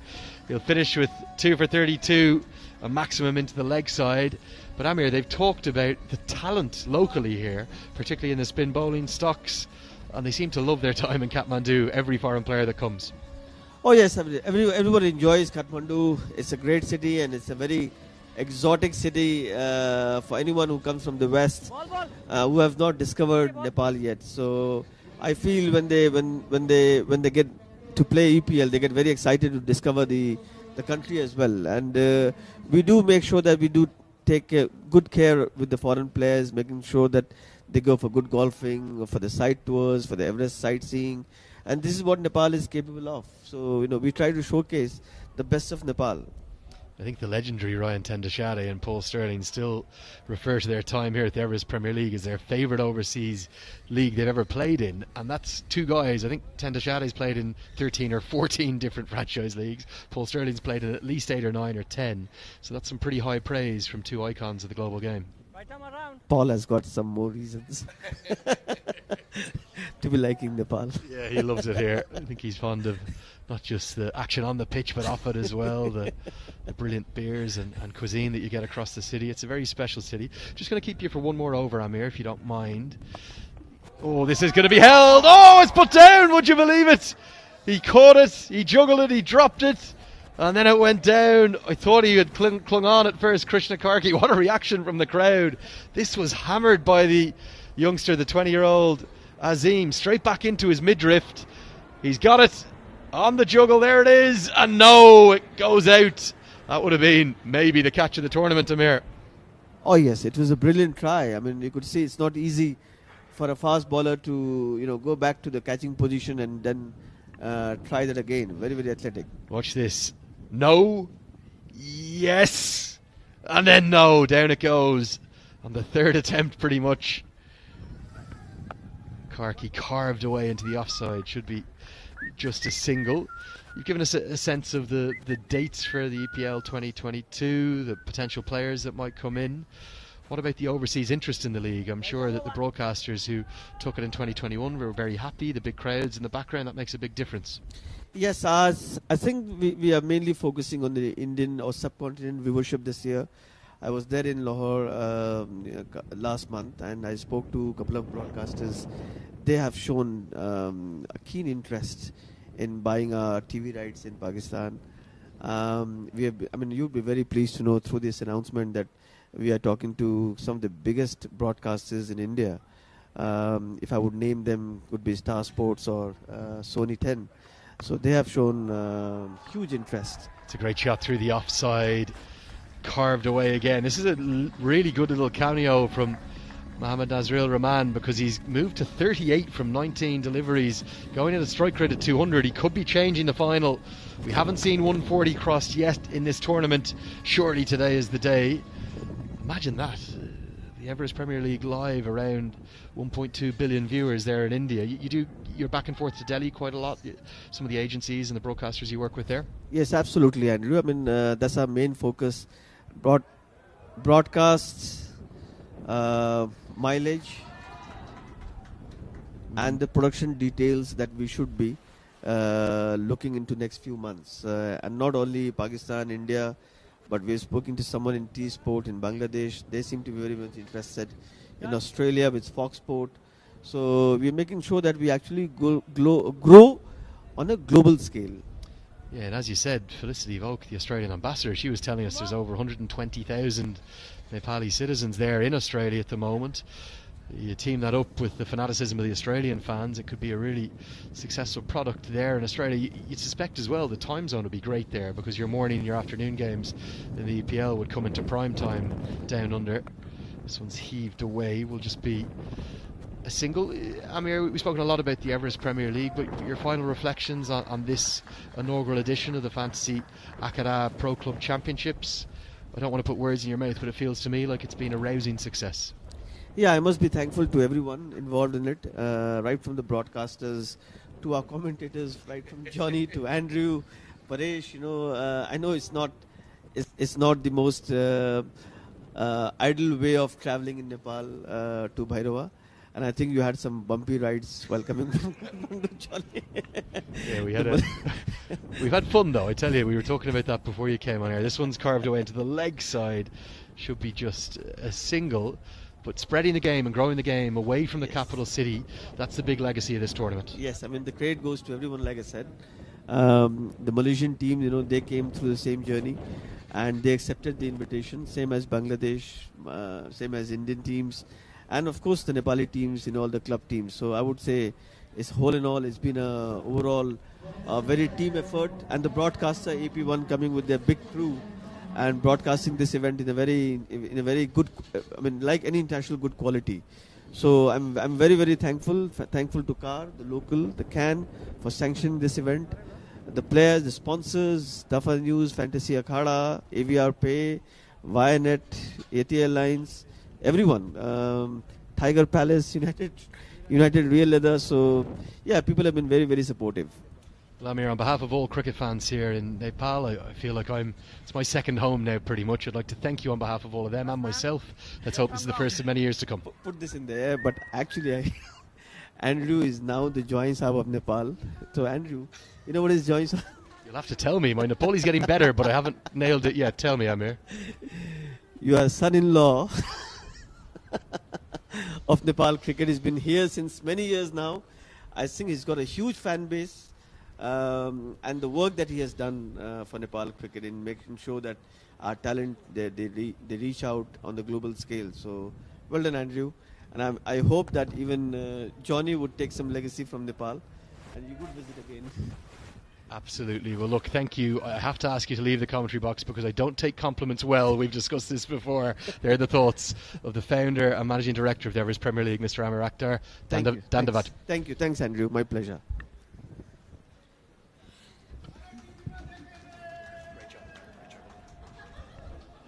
Yeah, so fascinating to hear those thoughts of Amir Akhtar, and I'll tell you, the Everest Premier League 2022, to say I'm a little excited. I had a few goosebumps through that interview thinking of the likes of Babar Azam that he was talking about, some of the Australian big names, Shahid Afridi, and what's more, Johnny, I suppose not just the names that are coming in, but the fact that it's going to be broadcast all over the world. Amir Akhtar, he's a real visionary. Well, he is indeed, and just growing that tournament, especially against the challenges that we've had across the last 3 years, but got so many ringing endorsements from last year's competition, with players wanting to come back, and that word only travels. It really does. Carell's just trying to close out what's been a good spell, but that's a very good shot, greeted with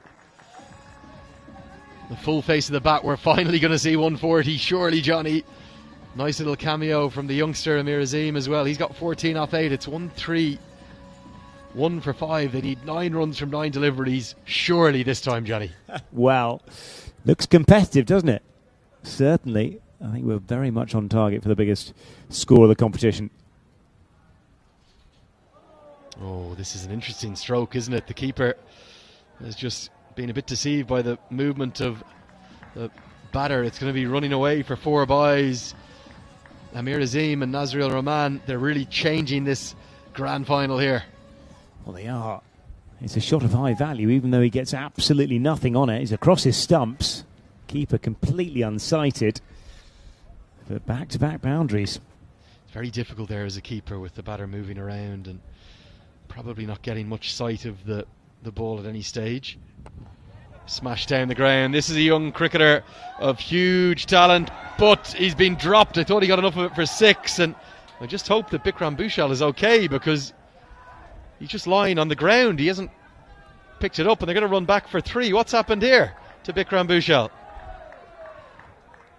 Yeah, just diving away to his right-hand side. Have another look at this.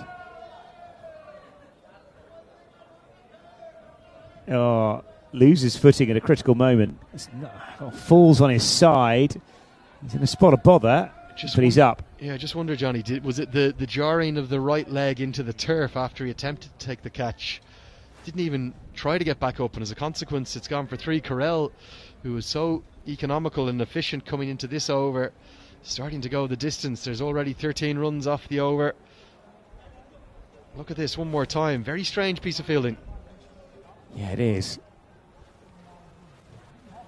Yeah, he's done all the hard work. Be disappointed.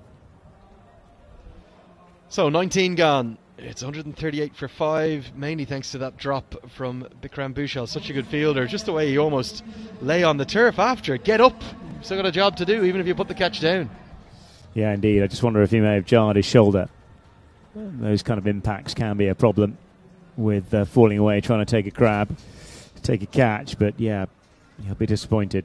Just one more note on the Everest Premier League. Johnny, I know you've only had your first visit here to Nepal this year, but what Amir said about this league almost becoming a feeder league, a training ground, a talent hunt in many ways for the Everest Premier League, was one of the most crucial points of that interview, I felt, because it's the likes of young Bashir Ahmed and Bikram Bouchal who've shown that actually if they can do it at this level, get them into the Everest Premier League as well. Yeah, absolutely. And Bashir Ahmed's had a terrific tournament, hasn't he? 9 for 90, best of 3 for 26. He's been impressive throughout.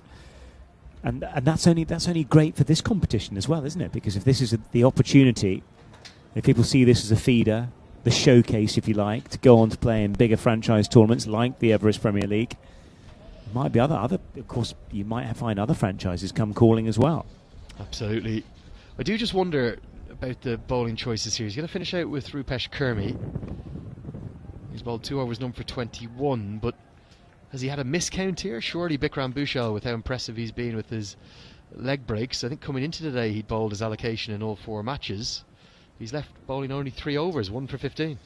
Yeah, it does look a bit bizarre, doesn't it? There's been a lot going on out there, of course. But yeah, to leave one in the tank at this stage of the game as well, with a man who's gone well through the course of the competition. Economy rate of just 5. Should be a single. Been a great little partnership between these two. It's changed the context and the course of this final, and it looks very much now that it'll need to be the highest score of the week that's going to make the CAR 11 home champions, and surely Malaysia just slight favourites right now. Oh, I think so, especially as they're going to go past the highest score of the tournament so far. But yeah, good stuff this, isn't it? 33 runs for the 6th, critical phase of the game as well. And often that's been the problem, hasn't it? Finishing off the innings and getting up to something competitive has been a problem throughout the course of the tournament.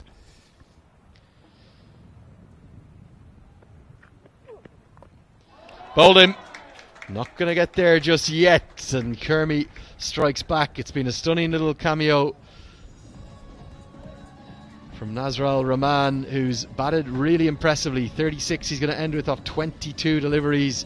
Potentially a final change in innings, but he's dragged this one on back onto middle stump. Yeah, it's been a final change in innings, but he's dragged this one on back onto middle stump.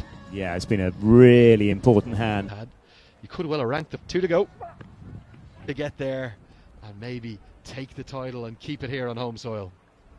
Yeah, we'll have to wait and see. I think Malaysia will be extremely happy with getting that total on the board.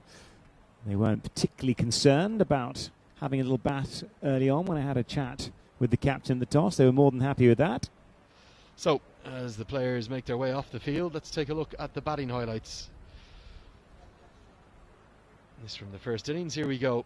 You were on call for these at the top. It was a flying start from Zubaydi, Johnny. Yeah, he batted very well.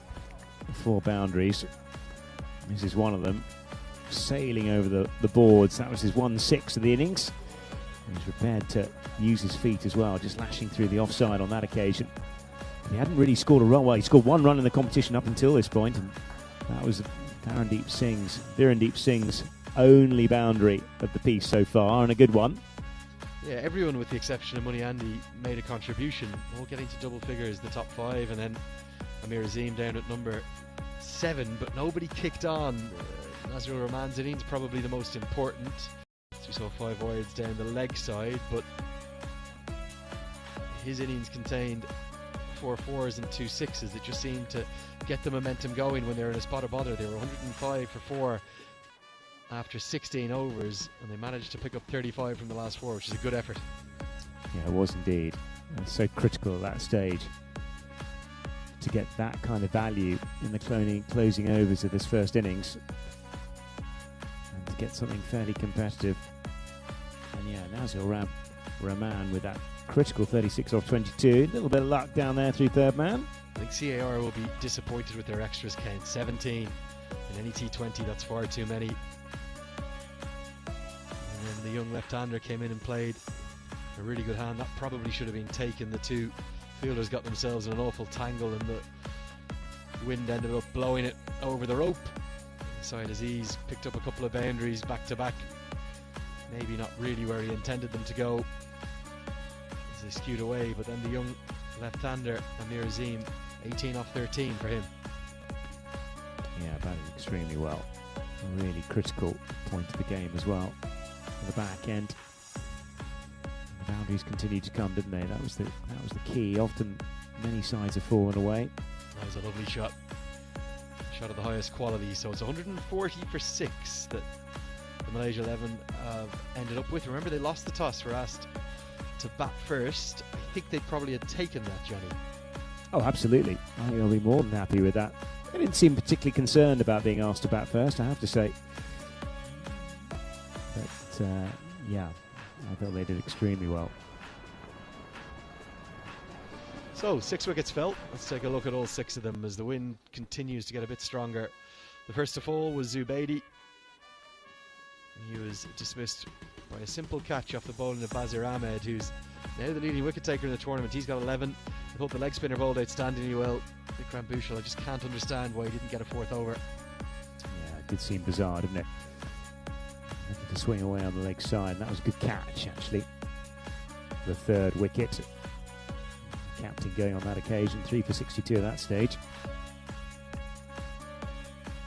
Yeah, this one was holed out down the ground, a simple catch. Held offside Aziz, Rajali taking the catch. Poor shot, wasn't it? 3rd ball from Sharvin Money Andy. Hasn't had much success with the bat this tournament. And he was cleaned up for the only duck of the innings, and then in the final over, Rupesh Kermi, he bowled Rahman. So there's the bowling figures, probably the pick of them for me. Only bowled 3 overs, Vikram Bhushal, but 2 more wickets for Bazir Ahmed. He was top of the wicket taking charts, and good contributions too from Kermi and Bishal Bikram KC. So what that means at the halfway stage on Super Saturday in the grand final, it's going to be 141 runs to win. It'll be a record total and a record chase needed for the home side. Can they keep the trophy on home soil in this inaugural Fantasy Akara Pro Club Championships? We'll be back with you with every ball in about 5 to 10 minutes time. Keep watching AP1 HD live.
Good afternoon and welcome back to the grand final. It's Super Saturday here at the Fancy Akara Pro Club Championships.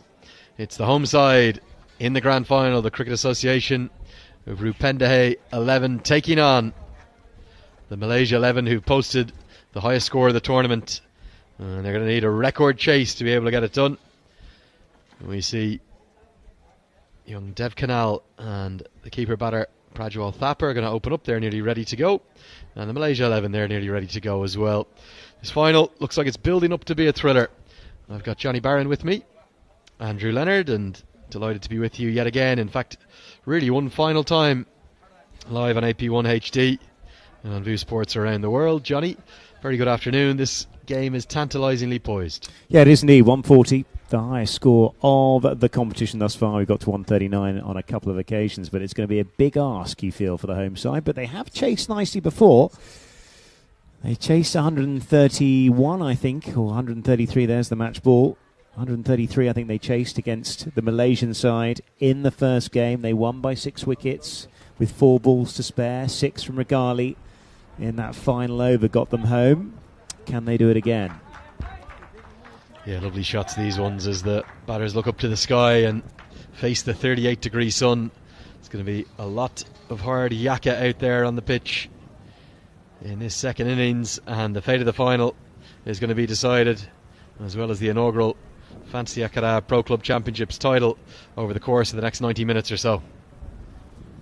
Yes, and what a fantastic final phase of the competition we have in front of us, with the crowd building up. Number of people, certainly the biggest crowd we've had so far, literally standing room only up here in the grandstand.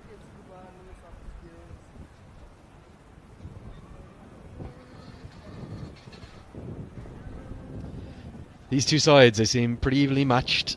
Maybe Malaysia just slight advantage, having posted that 140 for 6 from their 20 overs, but there's just been a quiet air of confidence about this home side throughout the tournament, Johnny. Yeah, they played well, haven't they? Got off to a couple of strong wins and then did enough in their final group game just to ensure that they got through. They didn't win it, but they played sensible enough cricket, didn't they, in that second innings? Managed to get something vaguely competitive as well.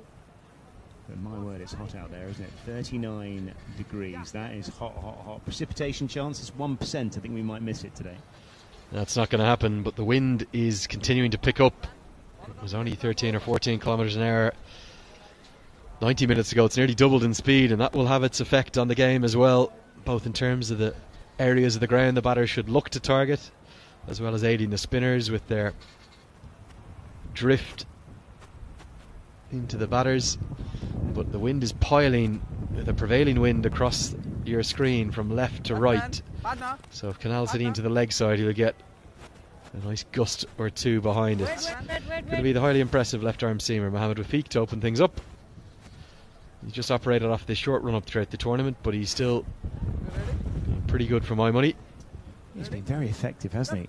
He's on to you like a flash. What is it, about 8 yards in the run up? Not more than that. First ball of the chase, and runs immediately, 4 of them down the leg side.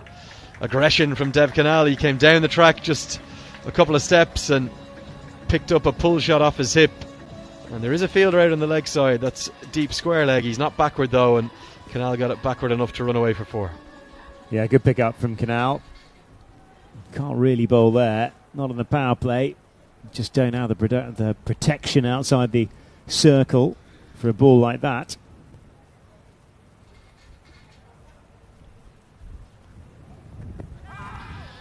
Similar delivery, thuds into the thigh pad. They'll get through for the single. We've seen so many teams struggle, Johnny, outside the power play in overs 7 to 20. And Malaysia did exactly that until around the 15th, 16th over, where that late burst has got them up to that record total of 140.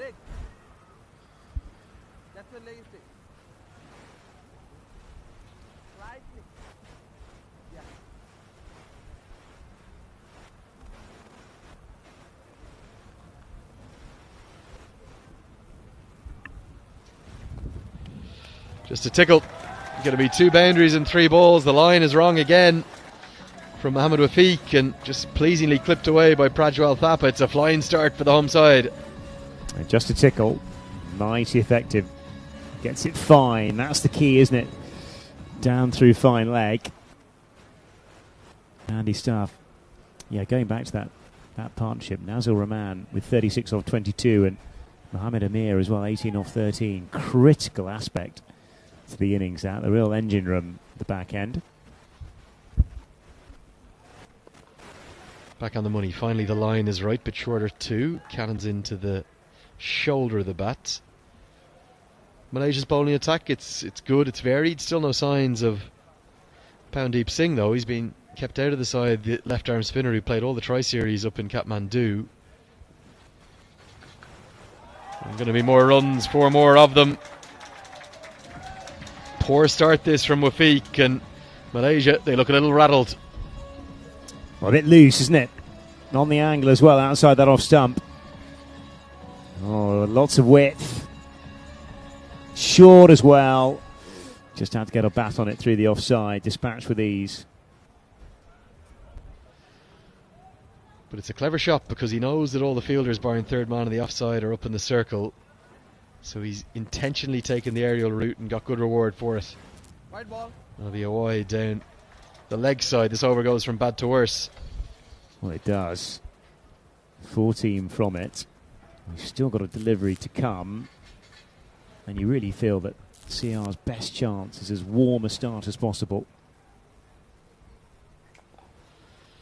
So 14 runs coming from the first over. That's double what they need. They need 7 and over to chase down this total.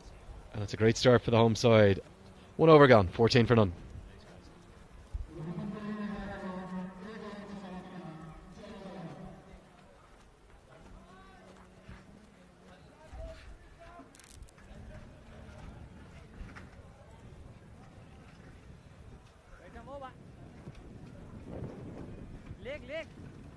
Leg आफूतिर आऊ अझै अलिकति आऊ covering leg spin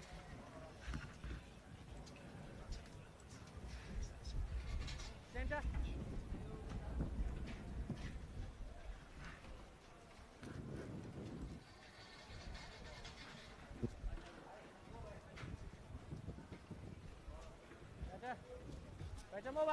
Side Aziz it's going to be from the market end of the ground. He's at a mixed tournament with the ball, I think it's fair to say.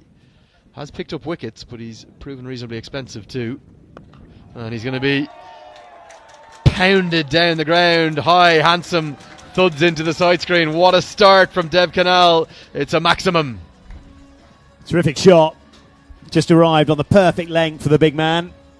Well, he's just bunted it up the ground, hasn't it? Rattling into the sight screen just about now.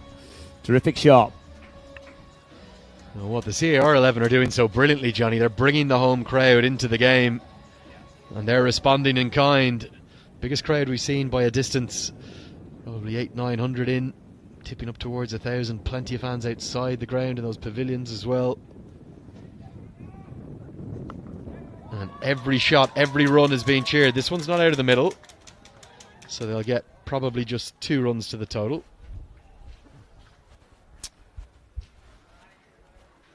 Yeah, mixed bag. Best of 5 for 15 for Side Aziz. Average of 8.65. 7 wickets in the tournament. But yeah, his economy rate 6.88, which considering the score was a fraction expensive. Big hit attempted. This has gone straight up. Aziz takes the catch. The batter didn't even watch him take it. He just walked off. And the hugely aggressive start has proven the downfall for Dev Canal. He had 12 off just 4 balls, but he was out-thought by Syed Aziz, who dug it into the pitch. He can only stick it straight up in the air, back to the bowler, caught and bowled. Yeah, a bit of bounce, that's the key here. Dev Canal on the move as well. Just doesn't get on top of it. It's a top edge.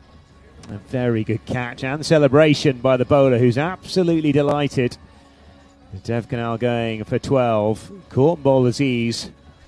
And the CR11 are 22 for 1.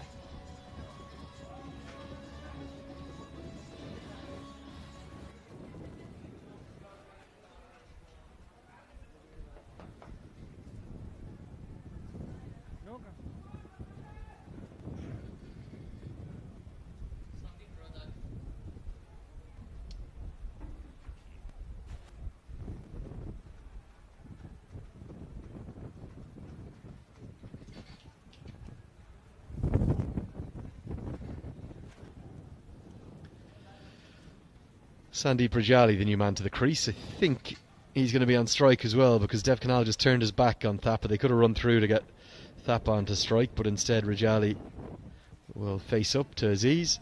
Been a funny tournament with the ball for him, hasn't it? He keeps taking wickets, but he also is getting hit for a few runs. Yeah, it's a bit of a mixed bag. He was there at the end, though, wasn't he, in that first game against Malaysia, with the winning blow down the ground. Could do with something along those lines now, could the home side.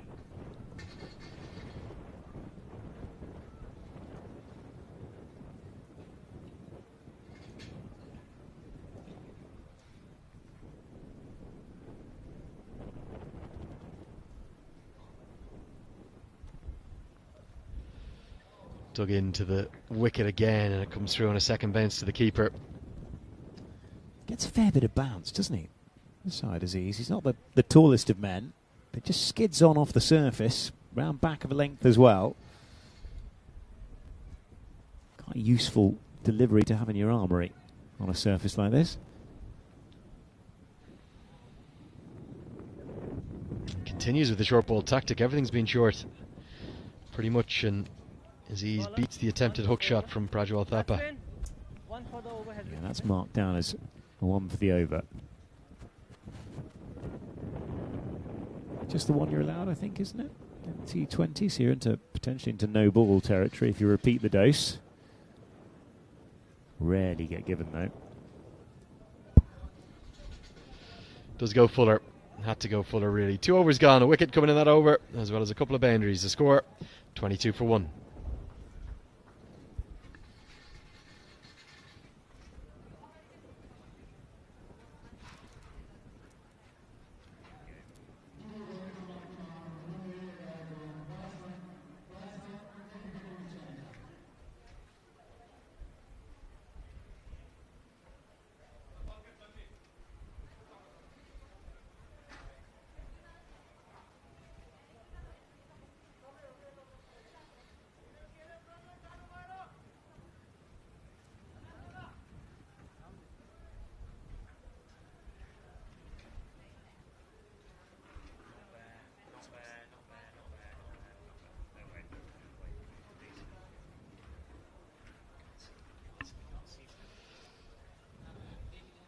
So, change of angle for Mohammad Rafiq, and he's going to try and close off the batter's hitting arcs.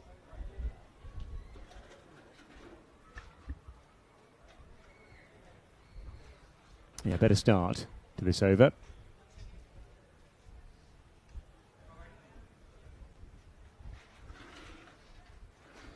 Operating round. Edge, and Edge just short of the third man fielder, who's right in the edge of the 30-yard circle. Still gets that threatening bounce, doesn't he? The change of angle looks like a good one to me for Wafiq. Yeah, length is key here as well, isn't it? This Malaysian side, the two medium pacers are finding a little bit of bounce outside that off stump. Yeah, this change of angle has worked perfectly. The first over went for 13, 3 consecutive dots to start the third of the chase. Yeah. Dev Canal, when he was in, enjoyed the ball across him. Haven't got quite as much room to manoeuvre, these two.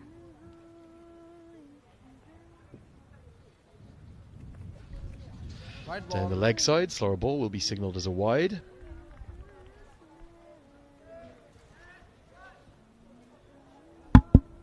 Yeah, you feel this chase will be a kind of game of cat and mouse throughout. Biggest chase of the competition so far. I think this might have just flicked the pad, that's why it'll be given not as a wide. Maybe just the flap of the pad or even the trouser. Take it though, dot delivery. Speared down the leg side. As a bowler, you're pretty lucky really to get away with that one.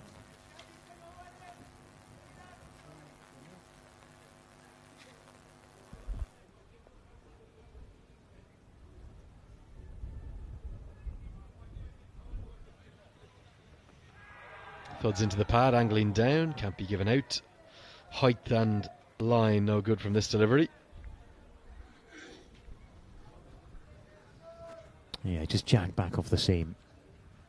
118 off 104 is the equation.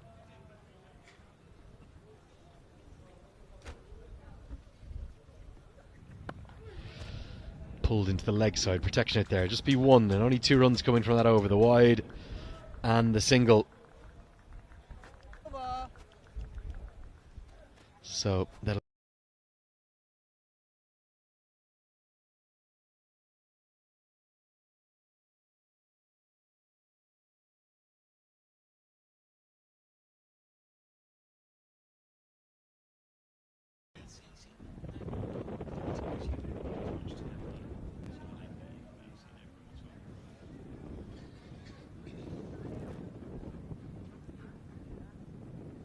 Leg stick. Center. Aziz is going to continue. From the market end of the ground. The equation at the bottom of your screen. It's just over a run of ball needed. And that's going to help. And it'll get them for not exactly where Thapa was intending, but he's ridden the bounce nicely and gets it away for a boundary. Well, bounce again. Steep bounce again, but he knows where it's going now. He's tucked that well. That's the only danger, of course. If you've bowled 3 or 4 of those in the previous over, you're aware of what the bowler's trying to do.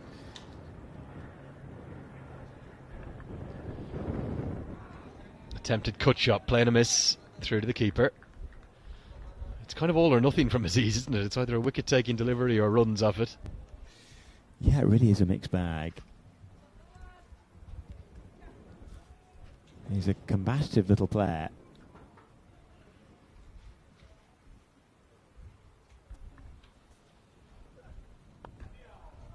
Cut, but straight to the fielder. For the CAR 11, Johnny, they seem to have been sent in to attack in this power play.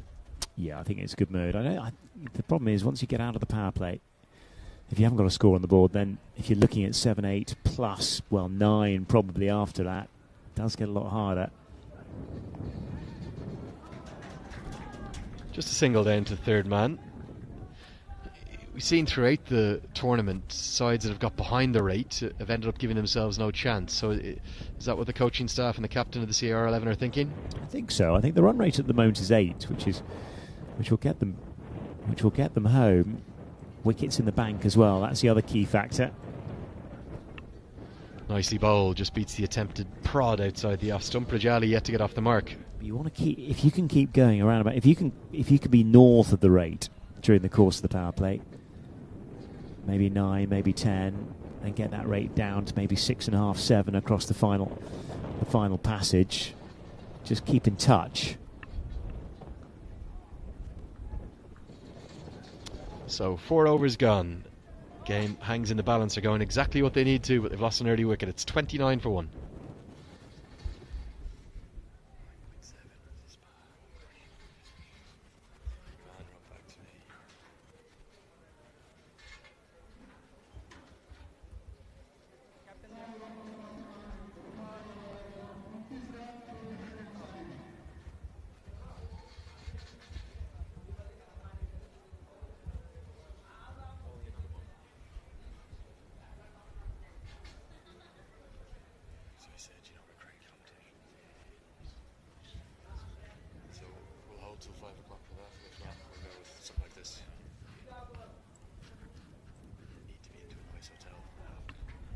So, back live with you now, and Mohammed Rafiq is going to continue. He'll bowl all 3 overs from the pavilion end in the power play.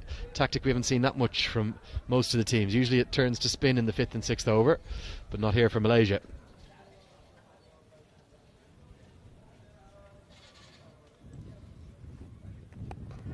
Pull shot, no timing, and surely time for a single there, but he was stuck deep in his crease, so Rajali and Thapa just struggling a touch. Yeah, the one danger of bowling somebody 3 in a row is that you risk the potential of being lined up. The change of angle, though, has stemmed that possibility thus far. Good pace again. Remarkable how quick he can propel the ball down the wicket with the minimum of effort, it appears like. Look at the carry here. Bending his back.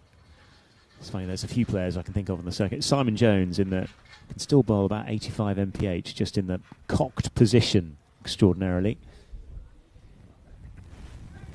And then the change of pace. The slower ball rolls his fingers over it with the off cutter. Home crowd are getting a little restless, Johnny. Well, they are. They're aware that they don't want to lose too many wickets in this period, but they've got to make the maximum use of the first 6.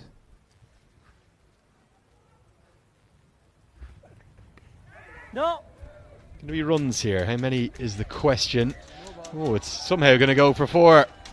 And I think we see a no ball signalled as well. So 5 to the total. And keep your eyes on the umpire here, because he'll soon get the lasso out over his head, and we'll see a free hit too. Good umpiring this for me. I assume this is because it's it's not the front foot. It's the fact that you've got more than one over the shoulder height in the over. Good decision, good umpiring. Can't just hammer away at the beginning of the pitch, can't you? Yeah, there's the free hit signal, Johnny. So the crowd love that. And the batter can do whatever he wants. Definitely too short. It's actually gone well over the shoulder height. Back live, big hit into the leg side. He's got more than enough of it. He holds the pose. He knows he's got that away for a maximum. And the free hit ends up costing 11 from just one legal delivery. Well, what a belting shot that is. Down on one knee as well. Look at this. Bosh. Terrific. And he's hauled that from about 2 yards outside the off stump, through on the onside, up towards the players' balconies for a maximum. Cracking shot. Guided down behind square. No time for a single this time, but a healthy over for the CAR 11. 5 gone. We're a quarter way through the chase. It's 40 for 1.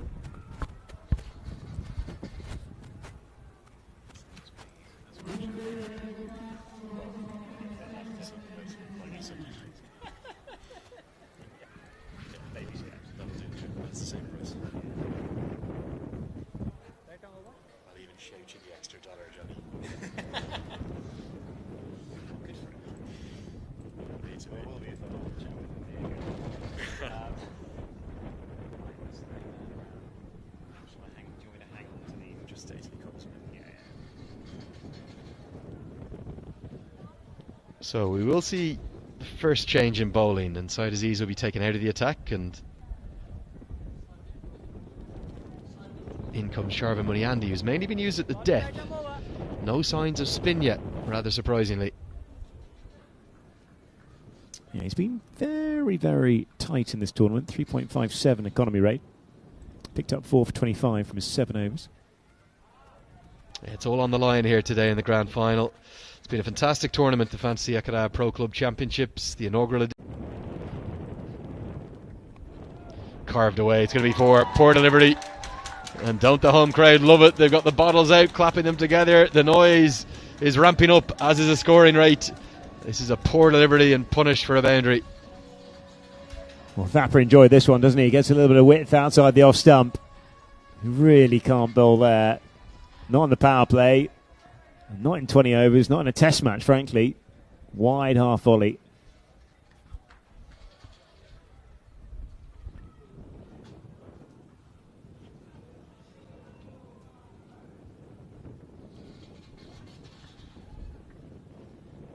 Good change up. And certainly you'd think that the CAR 11 are going to be the happier of the two sides as we approach the end of the power play, unless there's a wicket in these 3 deliveries. Yeah, big pressure, isn't it? Batting second in 20 overs. You haven't got a great deal of time to manoeuvre. It's been a good lick. Steered away, straight to the fielder. Certainly plenty of batting to come as well. It's tended to be the middle and lower order that have done the work for the CAR 11, so this will be really pleasing for the home side.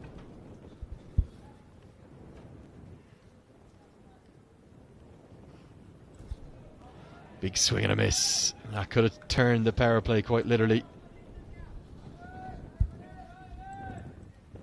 Yeah, they'd like to get another boundary, wouldn't they? Get them up and over that 50 mark in the power play. Still going to be a tight game, you feel, isn't it?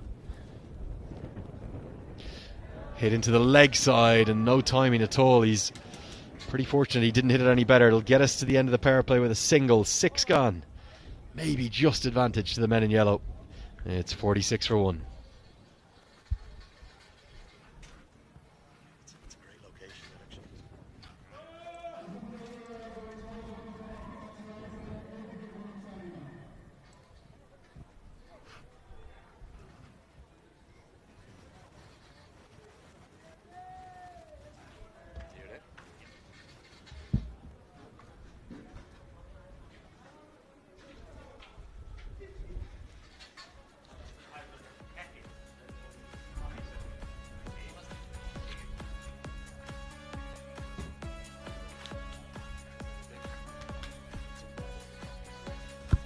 So, time for our second special guest in the commentary box. The first one, as we see a few of the power play highlights rolling away, was Mr. Amir Akhtar, the founder of the Everest Premier League. And I hope Amir is not going to mind me saying that he's been slightly trumped by our innings, our guest in the second innings.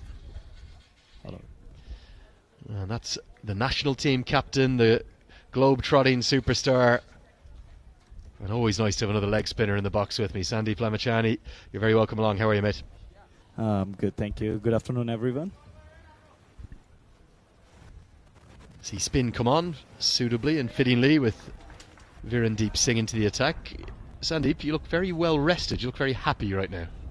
I wish I could get some more rest here, because it's been like 5 days back-to-back driving all around the country. So finally came here was the final game, and what a wonderful match, final between Rupan, the home team, and the Malaysian Cricket Association team. So it's a beautiful final so far.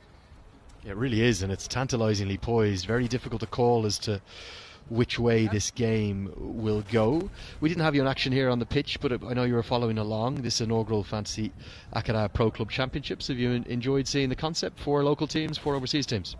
Yeah, it's been absolutely amazing to watch, That's going to be swept away for just a single. Thought it might have been 4. Didn't get all of it. But I presume you saw the viral clip that's gone around the world from the man who's bowling right now, Virendeep Singh, 6 and 6. Yeah, a very good friend of mine. 6 wickets in 6 balls is amazing, amazing fact to see. 1 run out was there. I was watching that over live. Unfortunately, I was watching only that over in the whole game. So it turned around to be a good over for me as an audience. Yeah, maybe you were the man who inspired Virendeep Singh. Great cricketer. He's had a good tournament, right in the mix for the player of the tournament. We were talking, Sandeep, off air before you came about the strength and the growth of Nepali domestic cricket. Arguably, of the 4 local sides, we could have looked at the team sheet and said the CAR 11 were the weakest, but they've actually been the best, and they've got all the way here to the grand final. They've been one of the best teams in the domestic circuit as well. So I still feel, on paper, if you are the weakest, you have some benefits with the local ground as well. So I think the amount of experience these guys have playing here, I don't think any other team has the same amount of experience playing in conditions like this. And it's a challenging condition for every team coming here. The kind of wickets, Sandeep, I think you'd have loved bowling on these, would you? Every day in, day out. Turn and bounce, which is critical for the leg spinners. The end of the 7th over, we get the 50 brought up. It's 51 for 1. I've got Sandeep Lamachani, the national team captain. We're going to talk to him all about his journey through cricket, particularly in recent times. Sandeep, you've taken on the role of leader. How have you been enjoying that? It's been amazing experience so far. I mean, to lead this fantastic team, having great talent, great skill, great temperament. I think it's a fortune for me as well to have to lead such a team which have like all the players can do everything. Now you see a lot of players coming up and shaping well and trying to perform every day.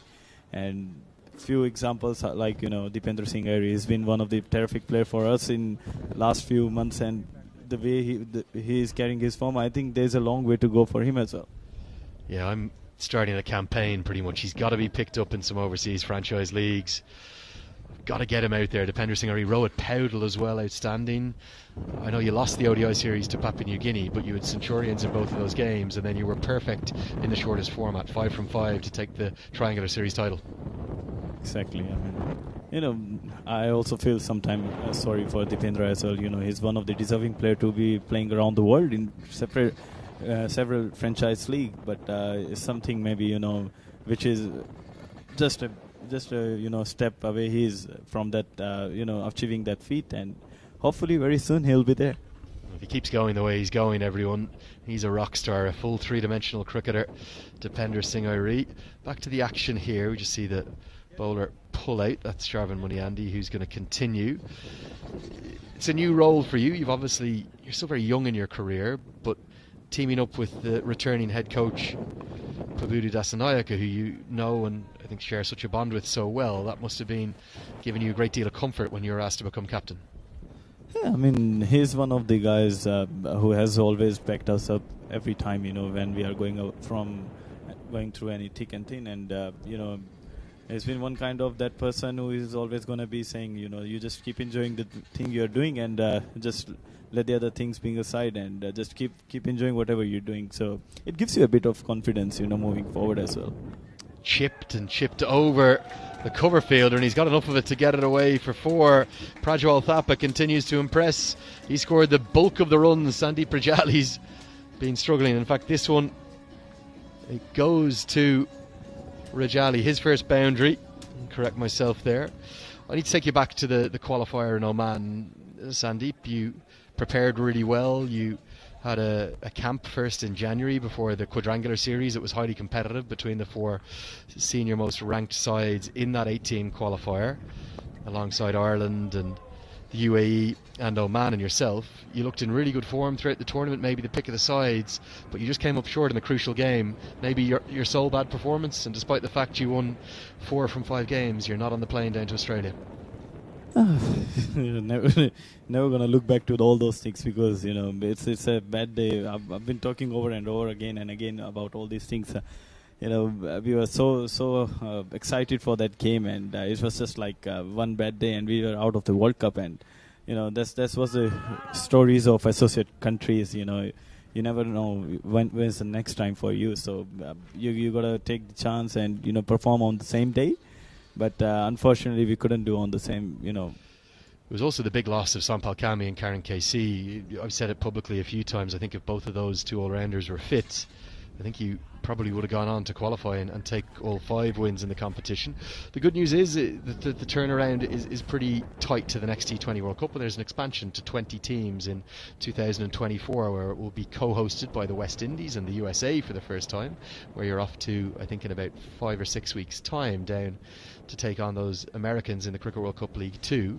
Your ranking, though, because of those 4 wins from 5 games in Oman, followed up by the 5 from 5 here in Kathmandu, it's in a very good shape, and there is an outside chance, it depends upon how the West Indies perform in particular, if they can finish in the top 8 in Australia. You may even qualify automatically for 2024. How much would that mean to you, your first ever World Cup appearance that would be? See, exactly. These are all things are going in my mind as well. So, but having said that, we have to play regular cricket from here, and glad we are playing against Zimbabwe, and then following by the USA tour, and we're playing against Canada as well there. So it's a good sign. We're going and playing abroad, and it will definitely help the rankings as well. So. Yeah, moving forward to qualify for the 2024 World Cup, we definitely need some more and more matches going there, and if we, also we are in the 6th right now in the ODI circle as well. So, we have plenty of games remaining there as well. But the target is right now to, see, one days are also coming, and T20s are also coming. So it's going to be a hard year for all of us. Shifting the gear from T20 to ODI to T20 again.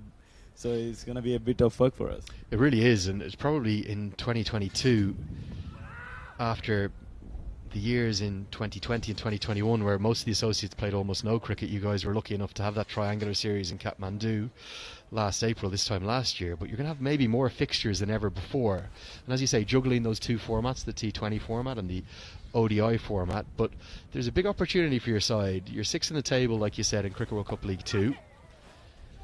But if you can go to America, start to pick up some wins, and there's plenty more triangular series throughout the rest of the year, are you confident of maybe finishing in the top 3 and gaining automatic entry to that Cricket World Cup qualifier 2023? See, it's still a long way to go for us. Just 12 games we have played and we won 6, and same amount of numbers we have lost the game as well. So, these 4 games going to be very crucial for us. If we get some good wins there, then definitely we'll be around 3rd or 4th ranking. So, definitely, there's a lot of things that's going around in our mind, but we just need to go and perform there. How much are you looking forward to getting to America to play cricket there? Is that your first time certainly playing internationally there, at least in the United States? Exactly, yeah. First time I'll be going there and playing in America. So very excited for this tournament. But before that we have games against Zimbabwe, and it's going to be a good practice games for us as well. Going before the World Cricket League games, and yeah, excited. Yeah, it really is exciting times. I've got Sandeep Lamachani here, the national team captain. Great to have him travelling all the way down to Barawa for this final of the Fantasy Akara Pro Club Championships. I know, like you said, you've been watching on quite a bit of the footage. Do you mind if I ask you about some of the young players you've seen and like the looks of? I think Nandan Yadav for me has stood out as bowling pretty well. Bashir Ahmed's been a bit of the talk of the town. Another leg spinner like you, young Bikram Bushal's bowled really well as well. Exactly. Bikram been in this circle for a long time. He's been a part of the under-19s as well, so pretty close to him as well. But Basir Ahmed, for me, he's been one of the guys who has really impressed me in this tournament, and I've been keeping an eye on him since under-19 days. So let's see. There's a good opportunity for him again in the finals. The more experienced Bikram Saab at a great tournament as well, and due to that really nasty injury to Kamal Singh Airi, there could well be a seamer's place or two in the squad for America, and of course for those Zimbabwe A games. Can you give us a bit of a status update on Kamal? I believe that this one swept away for 4 into the deep, or pulled away even for 4. Kamal's operation has gone well, and hopefully he'll be back playing sooner rather than later. He's recovering well, but it's definitely like the doctor said, it's gonna take around 2 or 2.5 months to get recovered, to heal all the wounds and all. But to play cricket, I think it's gonna be a bit longer for him. Around 5 to 6 months it's gonna take for him to get back to the field again. So just it's very unfortunate and very unfair to him. We wish him a speedy recovery, and would love to see him roaring again back in the field. Yeah, spot on. Our thoughts, not just from Sandeep Lamachani, but everyone involved in the championships here, go to Kamal Singh Airi. He was so impressive for you as well, leading the attack in Oman in the absence of Karan Casey and Sampal Kami. You've travelled literally all over the world, around I think almost every single franchise league, it feels like at this stage, but playing for Nepal still holds a hugely special place in your heart. You've always said that. See, nothing is bigger than Nepal cricket for me, and there won't be any other feeling I'll be getting as same as I get whenever I play for my country. Whenever I wear that T-shirt having the name Nepal in front, and entering the field, it's a different feeling. It's a different side. Been working hard for all these achievements, and it was a dream for me to wear that T-shirt. So it's something which I'm living my life. I'm living my dream so far. Yeah, that's beautifully said. Nothing better. We're just going to let you go at the end of this over, the halfway stage. But tell us about your young side, just how much potential there is, just how much talent there is. We've obviously spoken about Rohit Powdell, but Dev Kanal making an ODI 50 in just his second game, and Mohammad Amir Alam coming in and getting the eyeballs of the world with that helicopter shot. It feels like you just keep producing talented young cricketers. See, it's a young team, and it's a team which is growing day by day, and we have a lot of players who has got a bit of experience, and a few youngsters who are just making into the team. And this one's a late cut for 4, and it maybe puts the home side in the advantage at the halfway stage. Nicely guided by Prajwal Thapa, and I think we're going to get this checked. He's just gone to the verge of a 50, 48 not out, just a late cut. Sandeep, before we let you go, the Zimbabwe series just announced yesterday by the Cricket Association of Nepal. That's going to be perfect preparation for you and your side ahead of America. Exactly. It's a kind of tournament where we can experiment a few new more things, and where we can have players who are just didn't get some opportunities, and they will definitely get some opportunities and come back strong. Sandeep Lamachani, I've often called him the golden boy of Nepali cricket. He's more like the main man, the leader of the national team. Dandavad, thank you for joining us. Thank you so much. Pleasure meeting you. Great to have Sandeep Lamachani with us in the commentary box. That's going to get us to the halfway stage of the chase, and the CR11 just ahead of the game. 67 more runs required from 10 overs. We'll take a look at the highlights. We'll also have a change in the commentary box to guide you through every single part of the chase, and the rest of the innings. We'll pass over to Johnny Barron, who'll be joined by the great man for the final time, Paresh Tony Lahani.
Well, we're back. And the equation, 74 for 1 off 10 is the score thus far. Thappar's going nicely, 48 off 43. What a critical hand he's having. And Rajali, 7 off 30, just feeling his way back into things.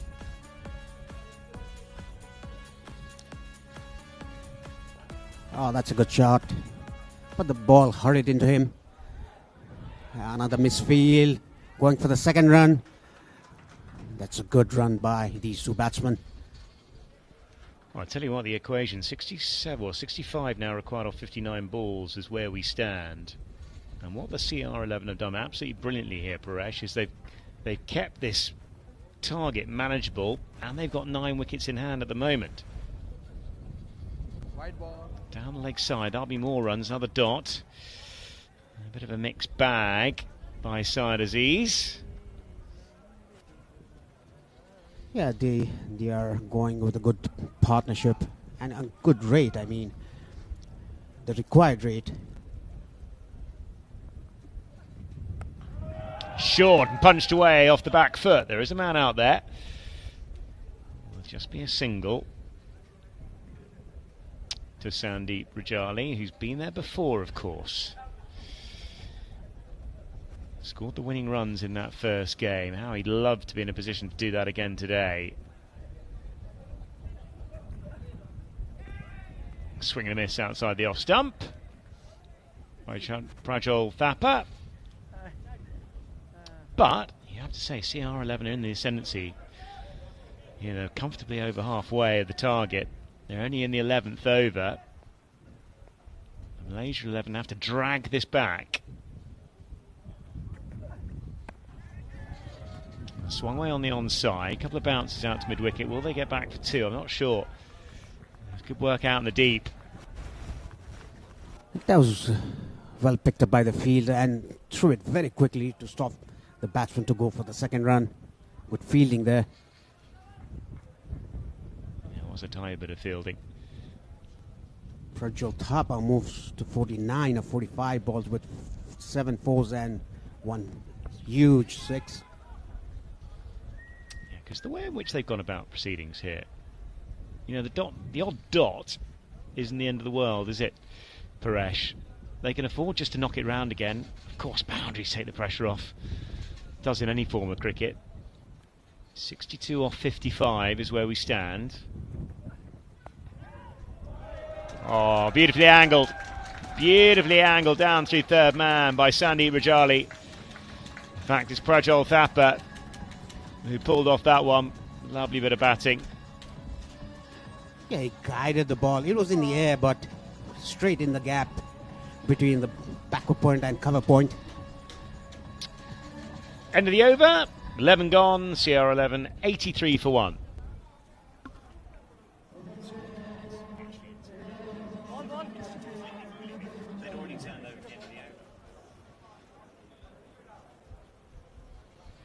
Yeah, looking at that card, Thapa is not out on 49, coming off 45 deliveries. Rajali 14 off 17, ticking over at exactly the rate. Extras will irritate the Malaysian side. They're up to 8. Deep Singh, just the 1 over so far. Wickets for Syed Aziz.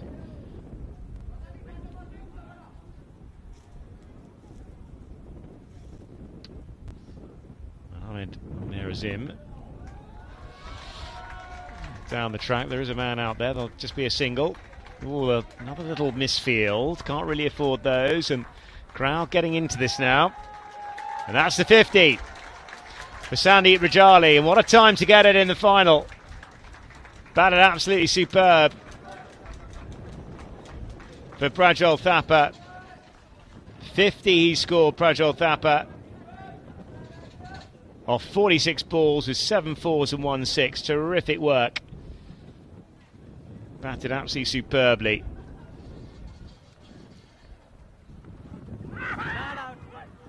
Shout for LBW. Get back for another single. Yeah, it came in the right moment, the 50 for Prajwal Thapa in the finals of this Fantasy Kara Pro Club Championship 2022. Yeah, what a time to get it. Good lick as well. Driving away on the offside on this occasion. I'll get a couple because that's beautifully placed. Terrific stuff again. These two look very fit, and you can see why they are taking. They're converting ones into twos. Well, they are 54 off 51 now. Oh, decent delivery outside the off stump, just turning away from the prod.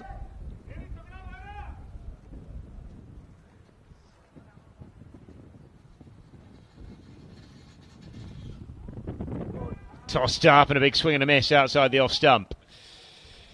Prajwal Thapa doesn't want to give it away now. He's done so well getting to 42.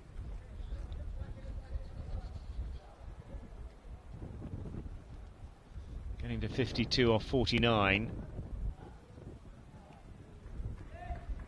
Again wide of that off stump, but not wide enough to be called a wide. Pretty good recovery. CR11, 87 for 1. And we've got 12 overs gone, 8 to go.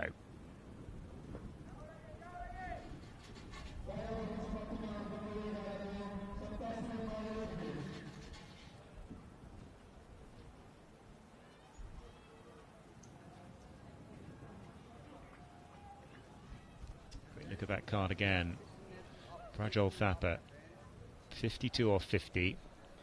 Rajali just easing himself into things with 14 off 18. Dev Canal, bright little start actually, that 12. Came in good time, but he went for 5 off the bowling of Aziz. That's the only wicket to fall so far.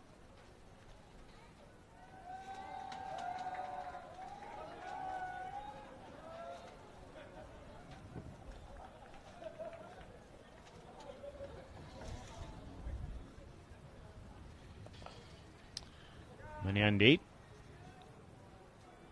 is into the attack. Just looking at the highlights of this 50. Lovely cutaway on the offside. Lovely guidance down through the third man boundary. Nudging that on the onside. That'll be a single. Back in real time. Yeah, nice array of shots, you have to say, by Prajol Thapa. Yeah, lovely shot through the offside. Good use of feet, actually. Hit it hard. That was the key to this innings. Beautiful drive through the offside. Lacing it outside the off stump. Good bit of fielding, actually, and a good stop. Away to his right-hand side of backward point. They'll get through for a single. Yeah, that was very good fielding. He put his body behind the ball, and there's 52, 53 not out so far. Very beautiful shots. Look at that guide between the fielders. Inside edge onto pad. I think that's why there was no appeal. And it's very important for CAR 11 that Prajol Thapa don't loses his wicket.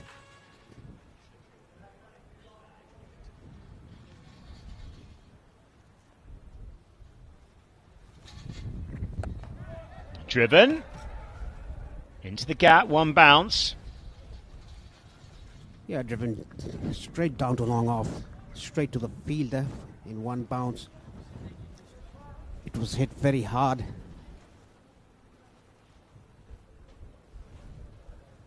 Yeah, it was just one bounce down to long off. 4 singles taken off the over so far. Chipped into the offside. Will he go here? Just another bounce. Away to the left-hand side of Mohammed Wafiq doing the fielding down there on the rope. I think Rajali deliberately tried to chip it over extra cover for a boundary. Tidy over. 13 gone, 92 for 1.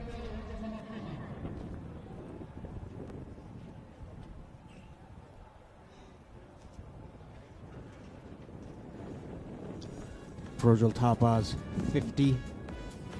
Played beautiful shots, late cuts, guided the ball through the third man. He's played all over the ground.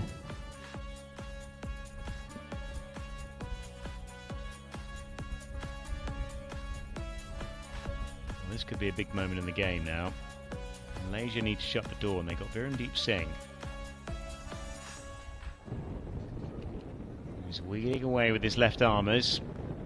Second leading wicket taker in the competition on 9 so far. 11 off his first over, quite expensive.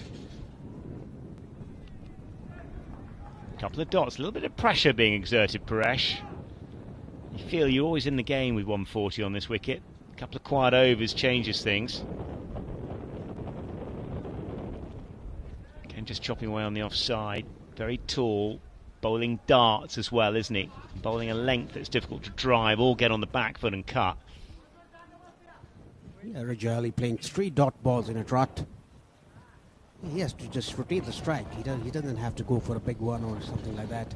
They are in the cruise to victory. Yeah, that's the thing. You've got to stay strong in moments like this. So tempting to have a bit of a wild Yahoo. Playing to the percentages just down the ground for a single. Good over though. Just 1 conceded off 4 so far. A couple of tight overs here changes things. That run rate just dropping below 7 for the first time for a while.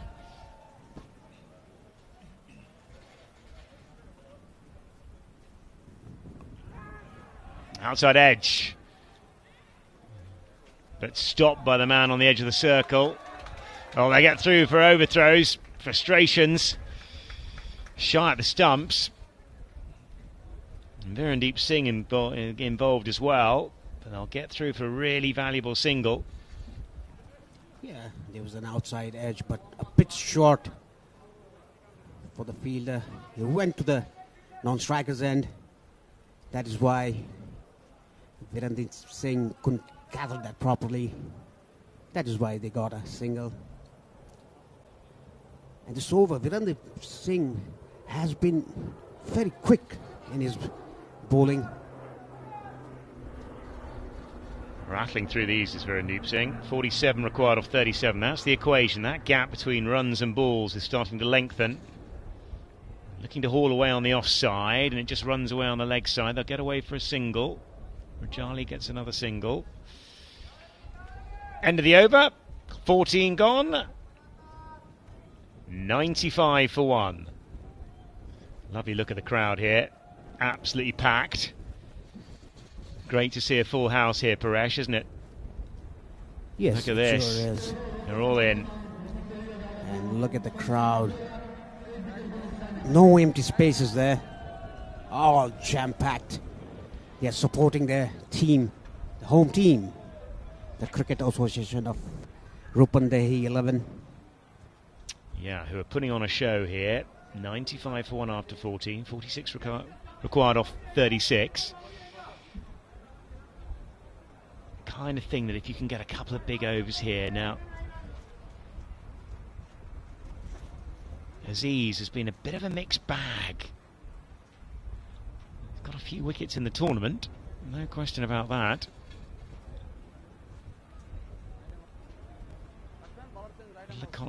Round about 7 is economy rate, 7 for 62 so far.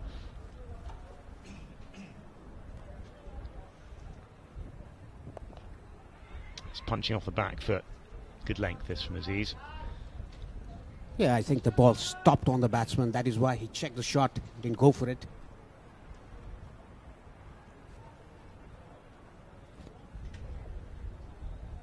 It's pulling these little medium paces outside the off stump.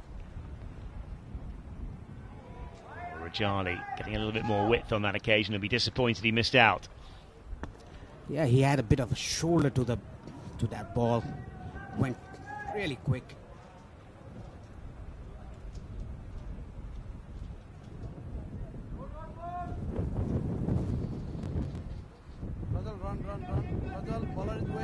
Rajali is here. He's taking many dot balls.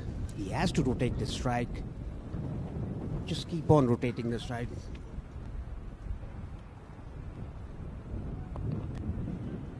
Worked well on the onside. Only for a single. Boundaries have started to dry up here. Look at that temperature, 40 degrees. 1% precipitation, no chance of rain. Wind is getting up, 27 kilometres an hour. Humidity up to 13%. Oh, an outside edge. This will be useful.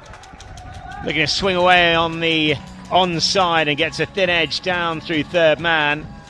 These are valuable. Prajwal Thapa won't mind that. Yeah, because of Rajali has played so many dot balls. That is why Prajwal Thapa had to go for that one. Doesn't matter if it's an edge or anything, it crosses the boundary. That's very good for CAR 11. Much needed boundary. Oh, he's gone for another one. Big swing and a miss, same length. Brave from side Aziz. Sticking to his guns though, 5 off the over so far. Boundary here wouldn't go amiss. Final look at the wind there, and our cameraman up in that gantry. What a brave lad he is. He's been rattling away that gantry through the course of this tournament.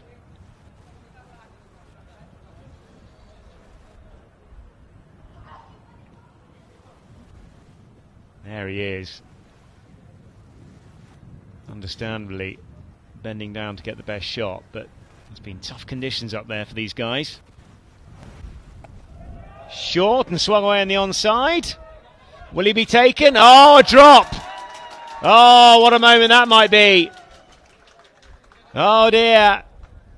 Can't really afford that kind of error. Huge disappointment. And it's Ahmad Zubadi. We'll see it again here. Into the onside. Yeah, top edge, and it was a regulation catch, I mean, for the fielder, for the national side of Malaysia. Very poor attempt by the fielder there. After 15 overs, CAR 11, they are 102 for 1.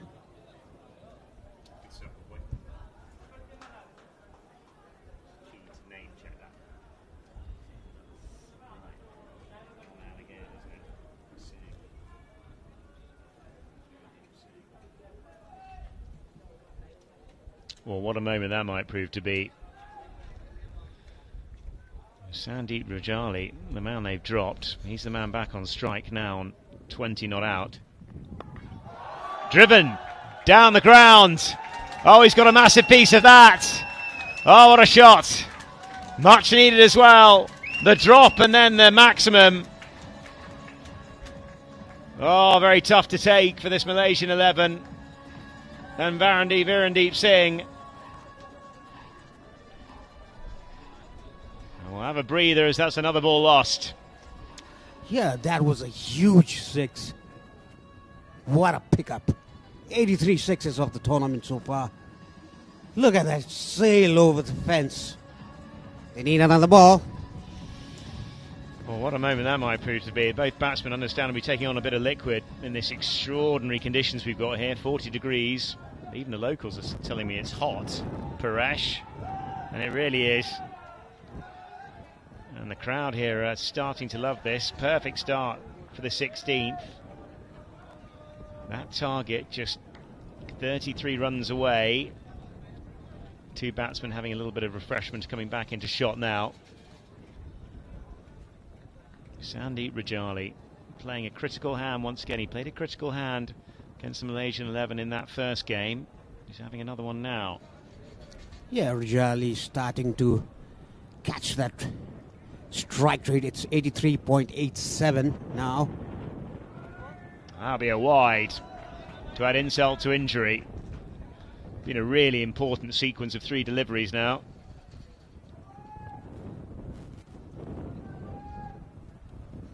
Wayward, wasn't it, by Virendeep Singh, who's just doing his laces. Yeah, he came sidearm and pulled it on, let's say, the third set of the stumps, pitched the ball there and turn away. Yeah, just lost a bail there because of the conditions. I must say Umpires that's on their very toes. poor bowling. Yeah, it is, Paresh. Got to get tight to those stumps, hasn't he? He's got the natural movement away from the right-hander. That has died and bobbled along the floor. Blimey, you need a sort of broom handle to play that one. Yeah, it was an ankle-high ball. How do you play those kind of balls? That'll be another wide. Trying to hide the ball outside off stump, but he's just gone a bit too wide.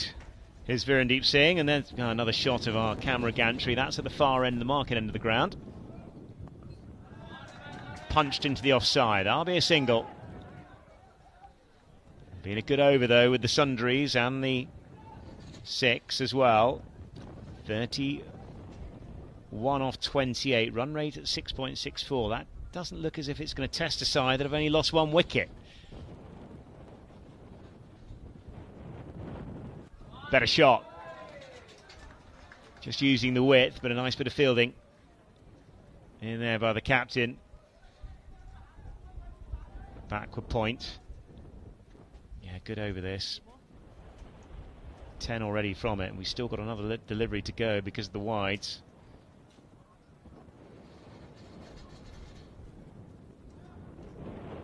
Oh, a little bit of luck through the keeper's legs off the bottom edge. But they'll get a single. Yeah, that hit the keeper's legs. But if it hadn't hit the leg, it would have been a 4.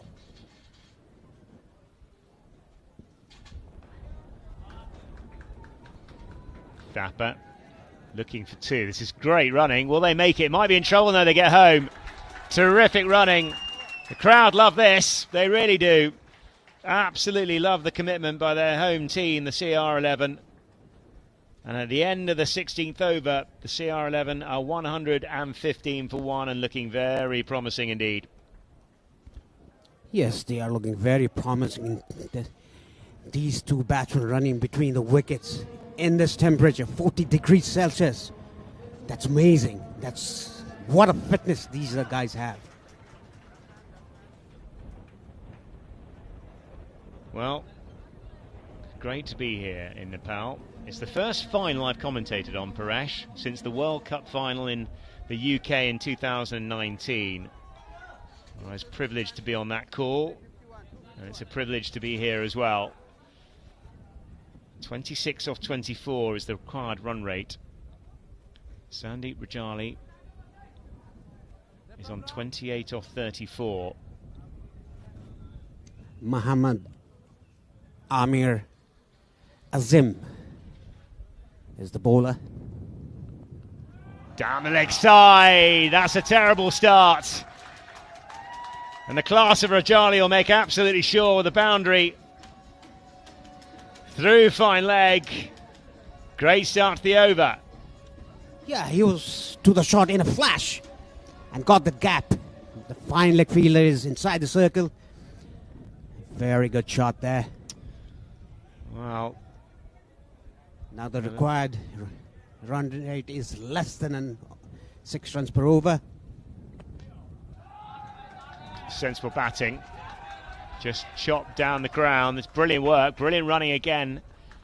6 off the first 2 balls.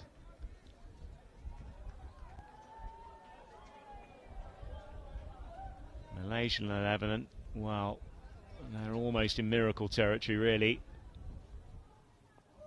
Again down the leg side. Has he picked the gap? He has! Oh, this is terrific batting. Sandeep Rajali again.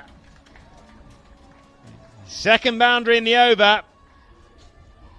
Same shot as he played before in the same region. I think a bit square, but the fielder couldn't do anything about it. Well, just 16 now required. 21 balls as well. Another sweep and a wide. Sandeep Rajali, 4 4s and 1 6. Good strike rate. Suddenly started to pick that up. Just looking to work away on the onside. There'll just be a single. But again, picking up another run in this over. Seeing the body language of the Malaysian 11. The shoulders have dropped down. Big shot. Again down the ground.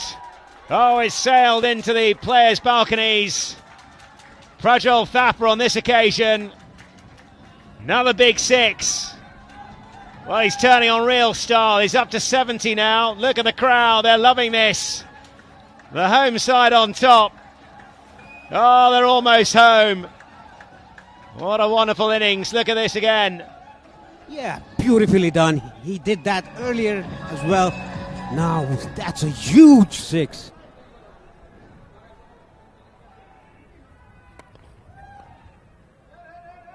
Oh, they'll get a cheeky single because of the ricochet. Prajol Thapar, 71 now, off 60 balls. What a hand. End of the over, 134 for 1, the CR11, after 17.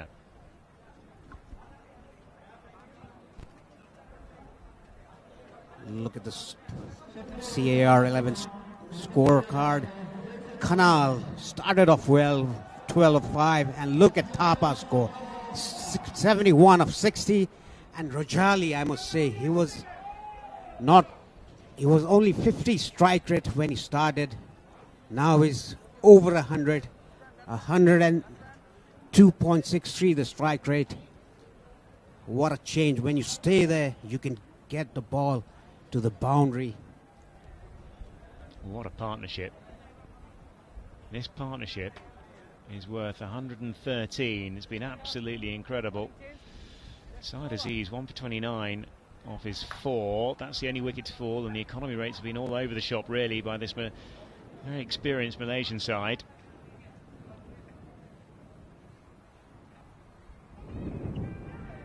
Has he got him? Thought he might have nicked him. Nicked him off outside the off stump, he has. And finally, that superb innings by Prajol Thapar has to come to an end. He goes for a quite brilliant 71. Yeah, he played extremely well, Prajol Thapar, opening the batting. The second wicket down for CAR11. Bashir Ahmed still yet to come, who played a handy role in the win against the Army in the semi-finals. you feel this is going to be a consolation. As you see, Prajol Thapa, well, he has made a critical contribution on one of the biggest stages here in Nepal cricket. And the Malaysian level, well, they'll just be saying to themselves, well, look, we've got one, can we get another? They haven't got a lot of runs to play with. 7 required off 17 balls, but at least they made the breakthrough.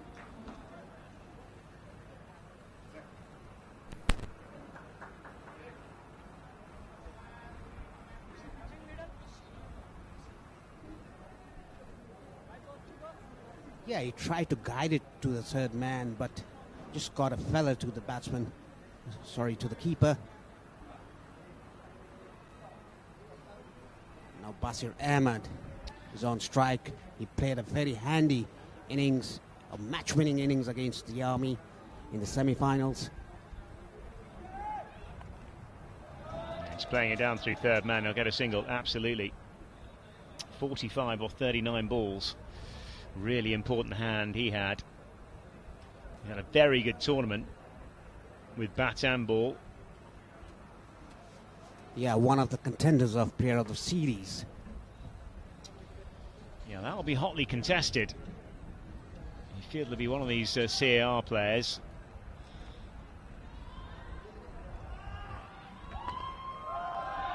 Driven. Only as far as the man up at mid-off.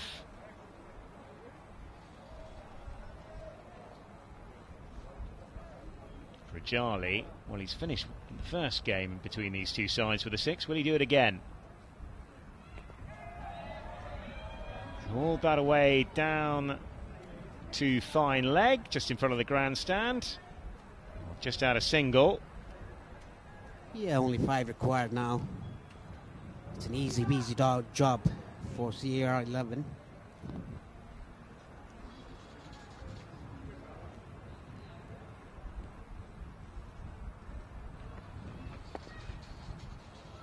Bazarame just working it into the onside. Another single added.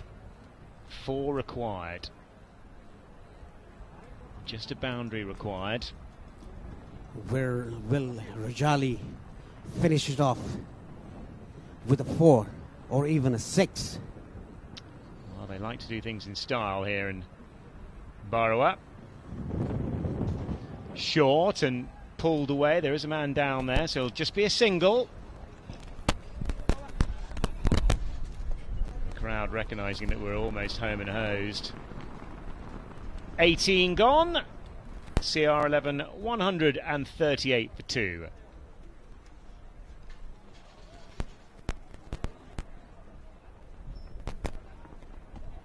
Yeah, it's the economy rates on that card is the problem. Wickets column as well. Just Saeed Aziz with 1 for 29. And Mohamed Irfan as well with 1 for 30. The only figures to write home about.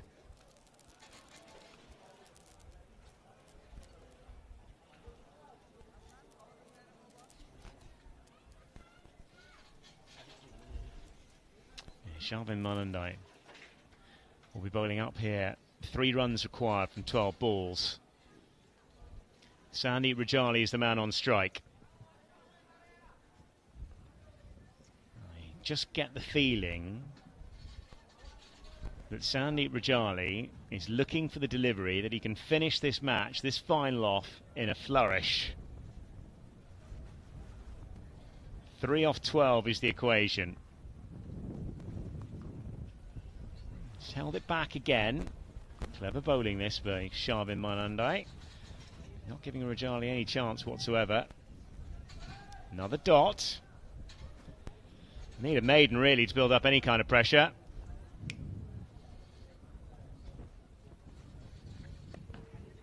Smashed down the ground. Only as far as Virendeep Singh. He doesn't have to panic. Just take a single. Just 3 runs required. No, and he's bowled him. Inside edge onto pad. And this very bright, inspirational innings comes to an end as Rajali goes to 41. And Shavin Manandai's got his man I told that he doesn't have to panic. 3-dot ball, it didn't matter. Just play dots, play singles, soft hands. It's only 3 runs required, just 3 singles. You don't have to go for a big one. Well, he did go for a big one. It's a horrible looking shot. Just held it back a fraction. He was through it about half an hour too early. Well, there's still 3 runs required. There's still 10 balls to go. Took an age for that ball to reach the stumps, didn't it, Paresh? Yeah, he was bowling very slow and the length was very perfect. Krishnakaki, the captain, comes in. Now he doesn't have to go for the big hit. Just take singles and take 3 singles. You lift the trophy. Still got a feeling there's a couple of, even though 3 runs required, I've got a feeling Krishnakaki's an experienced man. He's captained this side brilliantly. The home side, who've done this in real style. 3 off 8 required. That's the equation. Been a very impressive chase down of this target of 141, but they're not there yet. Another couple of balls, a couple of dots balls would just increase a little bit of pressure. I don't think I've seen many sides lose it from this position, but you never know. Stranger things have happened in cricket. Needs a hat-trick, really.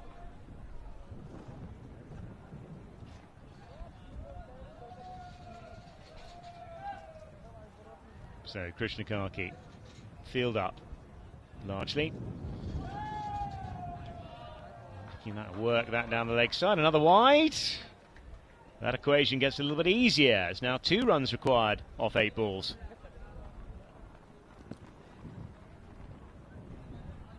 Yeah, I think they have bowled too many extras, the Malaysian team.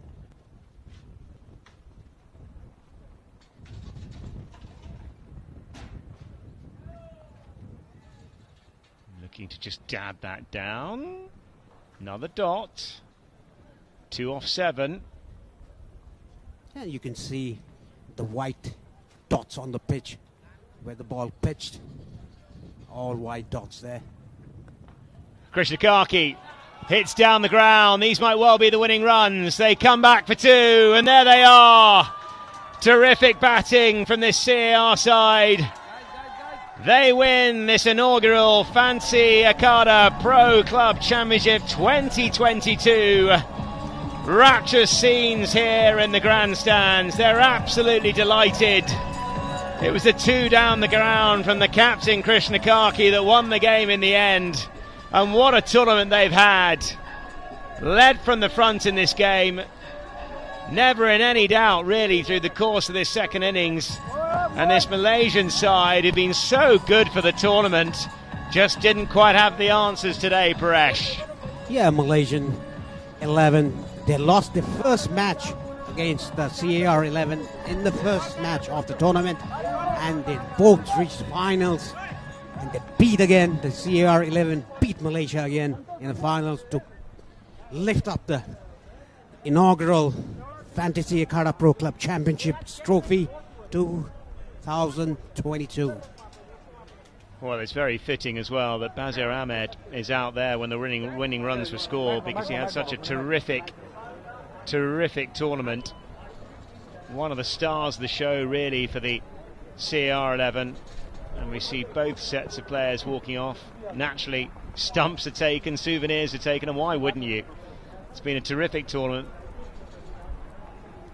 There's Dev Canal just going. He started quite brightly actually with the bat. There's the captain, Ahmad Faiz, shaking hands with the rest of his team as his team come off the field to play. They've had a terrific tournament though. Dhirandeep Singh, who's been brilliant throughout. Couldn't turn it on today in the final, unfortunately.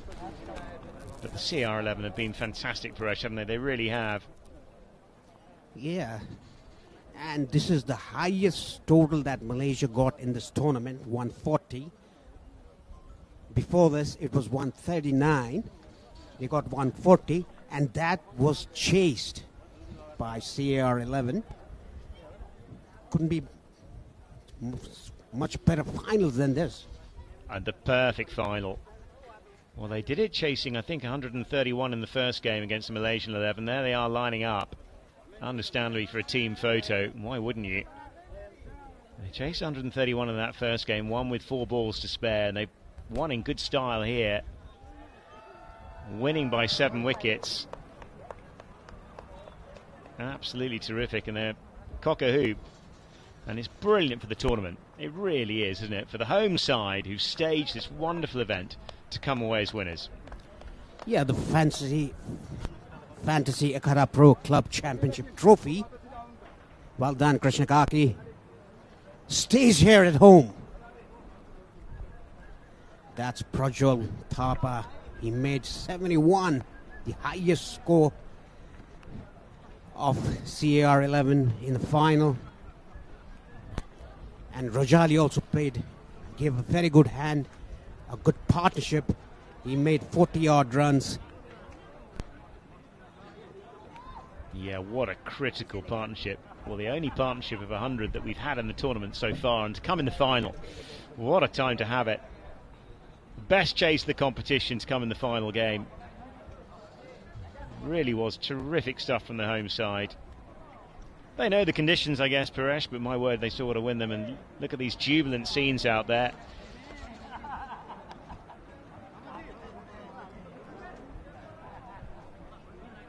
Dev Canal, who's had a good tournament. And they're just lining down with the presentations.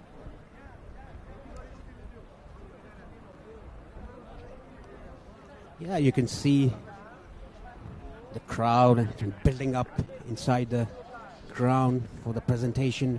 Last post-match presentation. The trophies will be given out. The cash prize of 250,000 rupees. The highest ever in Nepal for a club tournament.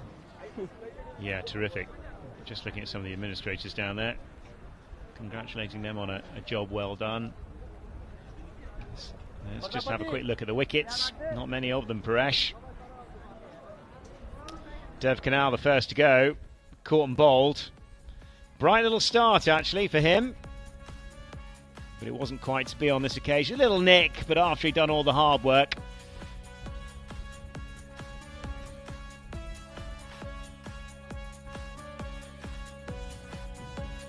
Yeah, this was totally unnecessary by Rajali. Just take singles. They only need 3 runs for victory. That situation, you just stop the ball, play it soft hands, take a single. Yes, and then we look at the bowling. Here's a look at the bowling card. Virendeep Singh. It wasn't quite his day, to be honest. Number 21 off 3. A little expensive by his high standards. Side Aziz as well. 1 for 29 off 4. Economy of 7.25. Shavin Manandai. 1 for 21 off 4. Mohammed Amir Azim. Number 26 off 3. Yeah, DJ Uni. None for 10 off 1. And Mohammed Wafiq picked up another one at the end, didn't he? 1 for 30 off 4, 7.5. Economy rates was their real problem. They just couldn't keep things tight for Malaysian 11. And we'll have a look at the batting highlights, and there's plenty of those. Started off by Dev Canal, batting absolutely beautifully.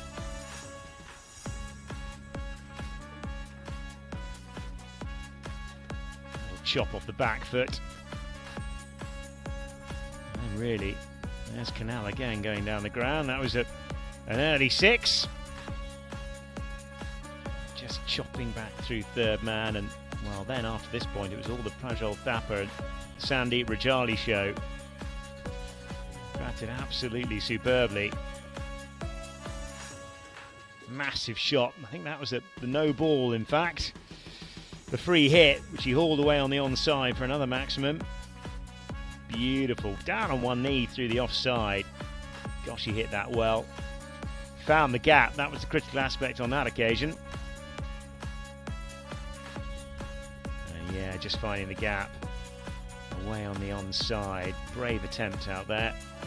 wasn't quite to be. Lovely deft touches as well, just running it down through the third man region. And again, but yeah, it really was a terrific effort. And there is that 50 for Prajal Thapa. He finished up with 71 off 61. He was absolutely superb. Little bit of fortune on that occasion. Yeah, and yes, yet another 6 by Thapa there. Not Thapa, Rajali. And Rajali picked up his runs. He was around 60 in the strike rate, but went over 100 after playing a few shots. Massive shot, that one. And that was the one up into the players' reservation, and here we are. There's that card. Rajal Thapa, 71 off 61. I think I know where the Man of Match award might be going, and Rajali, 41 off 45. He had a critical hand to play as well. Played 2 key hands in the wins over the Malaysian 11. It's been absolutely superb, but it's terrific for the local region and for the home side to come away as winners in this inaugural Fancy Okada Pro Club Championship 2022. What a terrific 9 days it's been, Paresh, hasn't it? 17 games. It's kept us busy. Yes, Johnny. Here's the match summary. Malaysian 11, 140 for 6 of their 20. Mohamed Nasser with 36. Ahmad Zubadi, who bowled batted well at the top with 26. Ahmad 2 for 32. Bashir Ahmad. 1 for Bikram Busal, 1 for 15, and 1 for 22 for Rupesh Gurmi. And then the CR11, Prajal Thapa 71. That was the big one. Sandeep Rajali 41. And as far as the bowling is concerned, Shavin Manandai 1 for 21. Saad Aziz 1 for 29. Mohammed Wafiq 1 for 30. And none for 10 off the Vijay Uni.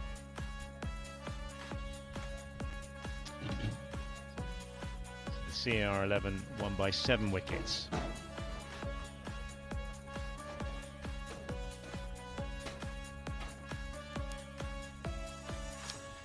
What a performance it is by the home side. Just getting ready for the presentations, which will take us downstairs in a little bit.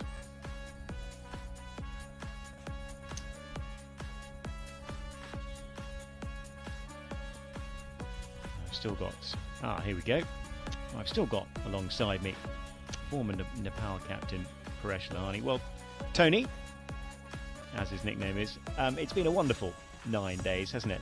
The action's come thick and fast, 2 games a day. It's been wonderful stuff. Yeah, it has been. I mean, we were all talking about a good start, good power play runs. One UP11 once got 59 in the power play. We were looking for 150, but they ended up 130 odd. And never in the league matches or in the semi-finals or in the third place playoff or in the 5th place playoff, we never reached 140. In the finals, we reached 140. The Malaysia 11 batted well to get to 140. They had a very good start, but the middle order went and batted well and got 140. And after that, while coming to chase, the CR11 chased that. They got 141 in the finals. At last, in the finals, we got 140, and that got chased. Well, thank you, Paresh. Yes, it's been a terrific final, a terrific chase. The first time, the biggest chase of the tournament so far, coming on the final day of the tournament as well. So we go down to the presentations, and down there is Andrew Leonard. Hello and welcome to the post-tournament presentation for the inaugural Fantasy Okada Pro Club Championship here in beautiful Barawa. It's hot on the skies and there's also hot action on the pitch. Before we get into all of the various presentations and things we need to get through, we've got a large list of thanks for our tournament sponsors and partners. We'll start out with the sponsors. The title sponsor, that's Fantasy Akada. The co-sponsor, Dafa News. The payment partner, AVR Pay. The internet partner, that's Vianet. The airlines partner, that's Yeti Airlines. And our broadcast partners, of course, who've got this tournament all the way around the world, live on AP1HD here in Nepal, and also streaming on View Sport. Also have some thanks to our partners who've made this tournament possible, starting with the Cricket Association of Rupendahi, who've done the most phenomenal job at hosting here at this fantastic cricket ground, alongside some of those particular dignitaries. That's Mr. Hari Bahadur Thapa, the President of the CAR, Mr. Diraj Adhikari, the Vice President of CAR, and Mr. Sanjay Garung, who I know isn't too well at the moment, so we wish him all the best, the Secretary. Also thanks to Mr. Amir Akhtar and all of his Zora Sports International team for coming up with this tournament and making it possible. And a final thanks to the local police and army and all of you up there in the crowds, the beautiful people of Barawa. Give yourself a cheer. So, let's move on. We've got some tokens of love to start with. We'd like to call upon the match officials presenter first. That's Mr. Diru Chand, who's the tournament director. If you come in, Diru, and join me. Hopefully you're going to be passed some tokens of love as well. We had excellent umpiring throughout the course of the tournament, and it was the umpires and the match referee who's been ever present. I'll name quite a few of them, and we're going to call on the match referee, that's Satyajit Sarkar, to come up and receive his token of love. Hopefully somebody will give you the tokens of love here, Diru. Just one sec.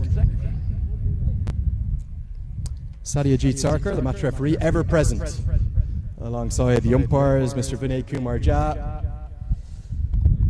RC Pandey, Manish Badarai, Mr. Shahi, Ujwal Regmi, Mangilal Sharma, who's headed back home. He's not with us today. Umpire Halwi, and many thanks to all of you guys for doing a brilliant job, resplendent in your pink shirts.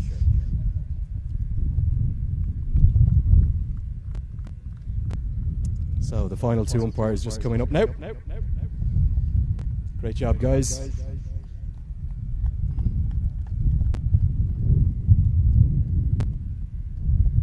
Last but not least, Diru, please stay with me, because you've also got a token of love. I might have ruined that photo, I'm sorry. Diru, stay with me. Actually, it's not you, sorry. It's Mr. Diraj Adhikari we'll call upon now, who's going to be presenting a token of love to the ground staff, and in particular the curator, who's done a brilliant job here. Do you have the token of love there, Snevy, for him? For the ground staff? Might get that token of love handed over. Thank you for your hospitality here. We really appreciate it. And this is to all the ground staff and the curator in particular. If we have the token of love, Snevy, we might just pose it up here. Snevy, we'll just take the token of love up here. That'll be great. And congratulations to the curator and his team, who did the most brilliant job. If you could just pose for one photo, sir, that'd be great. Look at the cameras. Thank you very much, Mr. Adhikari. Okay, I'd like to call now upon Snevy Chap again, who's got some tokens of love. If you bring the tokens of love with you, Snevy. You've got two to give out. And these two tokens of love are on behalf of the Zara International. Firstly, to the CAR president, that's Mr. Hari Bahadur Thapa, who's hopefully somewhere with us there. Maybe the token of love, Snevy, would be great if you had it.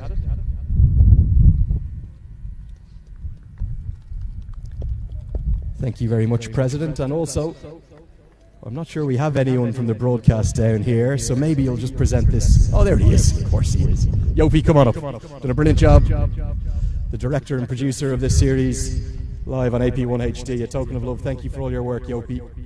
We know you've worked every hour under the sun, and all of your team, all the boys up there, the cameraman, thank you very much indeed. Great job. Difficult conditions. So, that's going to wrap up the tokens of love for now, but we also have a letter of thanks, and this is coming from the Cricket Association of Rupendahi. This is going to Zara International. So the CAR president is going to come up and give a letter of thanks, and I think that's going to be presented to you, Snevy. Do we have that letter of thanks? We don't have the letter of thanks? Okay, maybe just come up and pose for a photo instead, Snevy. That'd be nice. And here's the letter of thanks, is it? Lovely. And I think maybe just give that to her to drape over. So we're going to read this letter of thanks, and this honour of certificate is awarded to Mr. Amir Akhtar, the Managing Director of Zara International, for choosing the Siddhartha Cricket Stadium here to hold the Fantasy Akada Pro Club Championships 2022. We appreciate your contribution for making this event successful, enhancing the grace of cricket in the district. We wish you happiness and good health. That's a lovely message. Thank you so much. We'll have that presented.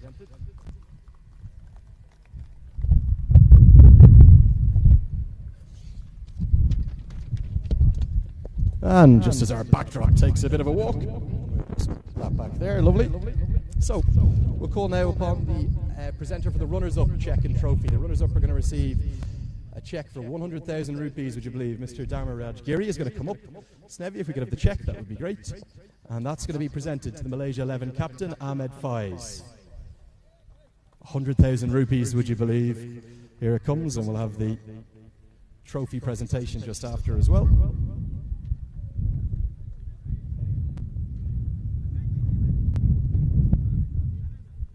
So if you just pose for a photo there, gents. Pose for the photo with the check first. Just looking at the cameras. Big smiles. And both of you stay with me because we've got this trophy just coming in behind you. We'll have the check taken out a shot. And that's the runners-up. The Malaysia 11. Played very well. Thank you very much. Stay with me, Ahmed. I'm just going to come around here. A disappointing end to the tournament, but overall you must be very happy with the experience. Yeah, of course, new wickets, new condition. Just would like to thanks to the organizer who invited us. We had fun over here, even though just a little bit of runs that we couldn't get it. And of course, Team Car used maximum their batting. Lena was really good, and then they batted through the out. You have to give great credit to the home side. They beat you in the group stages, and they just proved too good today in the final. Yeah, of course, they have got the advantage. They understand the condition very well, and unfortunately, we still not enough into this to adaptations. But still, I think we believe that we had a good weeks with Virandip showing record 6 for 6, and then for youngsters like Amir Azim who have batted well, and of course, more to come for Malaysian teams. Finally, just quickly, it's your second time here in 2 years. It's not going to be your last. Tell me you're coming back. Yeah, of course. We love to come back whenever possible. And now the opportunity is coming in. So we hope that we can work more with Ken and, of course, with the organizer as well. Hard luck today. Well captained, well led. Ahmed Faiz. Thank you very much. That's the captain of the Malaysia 11. He's led brilliantly, and they've come out just on the losing side today. Time now for the player of the match in the final. I'd like to call upon Mr. Jay Prakash Badarai. He's the member secretary of the Sports Council from the Lumbini province, who's going to come up and present our player of the match trophy. If you just take the trophy, sir, as well, that would be great. We had a few different options. You could come in and join me, sir. Namaste, nice to meet you. And the 3-2-1 for today's player of the match. Bashir Ahmed in third place with 2 for 32 from his 4 overs. He's had an excellent tournament. In second place, Sandeep Rajali, 41 off 45 balls. That brilliant partnership with the man who's going to be the player of the match. 71 off 61 balls, 8 4s and 2 6s. It's Prajwal Thapa.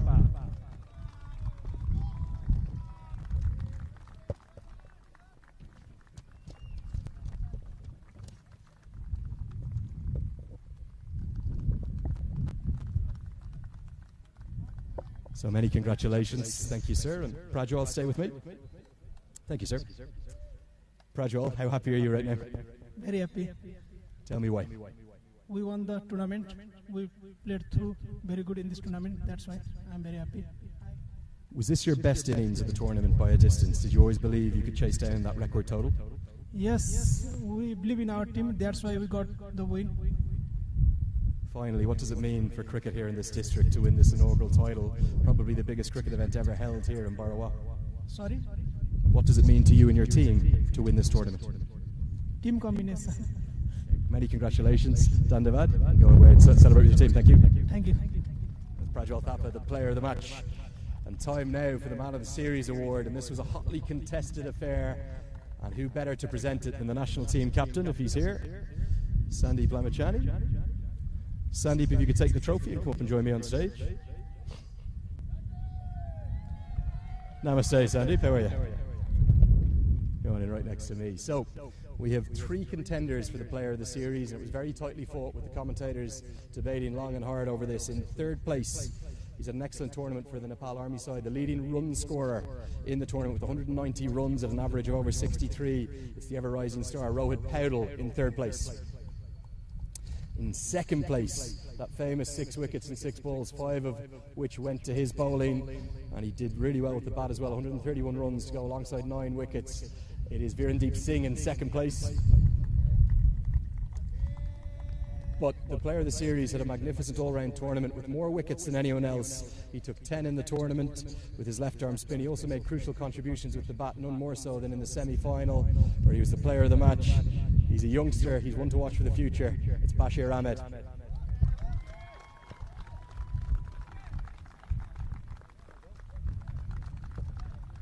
So a magical moment for Bashir to receive the Man of the Tournament award and be presented with it by the national team captain, that's Sandeep Lamachani. Who knows, maybe Bashir could be joining him as a teammate pretty soon.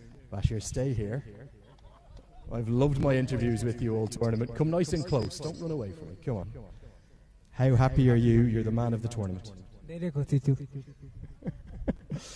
What did you love about this tournament the most? Was it the home support?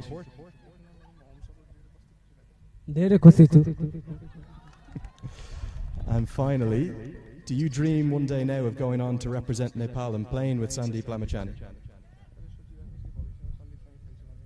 Yes. The best interviewee you'll ever hear is the man of the tournament. Congratulations to you, Dandavad. It's Bashir Ahmed. Why say so many words in life when the ones you say are just perfect? He's a star to watch for the future. That's the player of the series. So, we'll call now on the presenter of the winning cheque. That's the CAR president, Mr. Hari Bahadur Thapa, who's going to come up with the cheque for 250,000 rupees. I'm going to bring that up with him. And if I can find the home team captain, he's going to come up and receive this cheque. The small matter of the largest prize ever in domestic cricket here in Nepal. 250,000 rupees goes to the Cricket Association of Rupenda 11 captain. That's Krishna Karki. Well, thank you for that. And Mr. President, if you would just take the cheque out, and Krishna, if you would stay with me. Thank you. Well, Krishna, what a tournament it's been for your side. Yes, it's a good tournament for us, especially for the youngsters. They've been stepping up, and that is good for us also, and for the future of Nepal cricket also. You decided to bowl first. Did you always believe that you were going to chase down what was a record total, the highest tournament score of 140? Actually, our team was very good on chasing. So me and coach and senior player, we were planned about that one. So we're very good on chasing. So that we won the toss and elected to field first. How bright is the future for your young side? There seems to be a lot of young talent in it. Absolutely, they've been so amazing throughout this tournament, and they're playing under 19 also. So absolutely, they have very good future in Nepal. Okay, well, we're going to call the CAR 11 just to come into the side of us and get ready to lift the trophy. But before they start the celebrations, bring them nice and close. Up you come, guys. Krishna, stay with me, because I'd like to ask Mr. Prashant Malla, the CAN secretary, to take the trophy and bring it into shot. And Krishna, if you just pose for one photo first, and then we'll announce you as the champions. So just a couple of photos there with the secretary of the Cricket Association of Nepal. That's Prashant Malla, and thank you for joining us, Prashant. And they're going to ask the entire Cricket Association of Rupenda 11 team to come in and maybe join, because that's going to wrap it up here for this post-tournament presentation. They've been the best team in the tournament by a distance. It's been an outstanding tournament. We want to thank you for joining us. There's going to be celebration spark behind me. It's the first ever edition of the Fantasy Attica Pro Club Championships, and the champions for 2022. I think we're getting a big cheer from the crowd. It's the Cricket Association of Rupenda 11.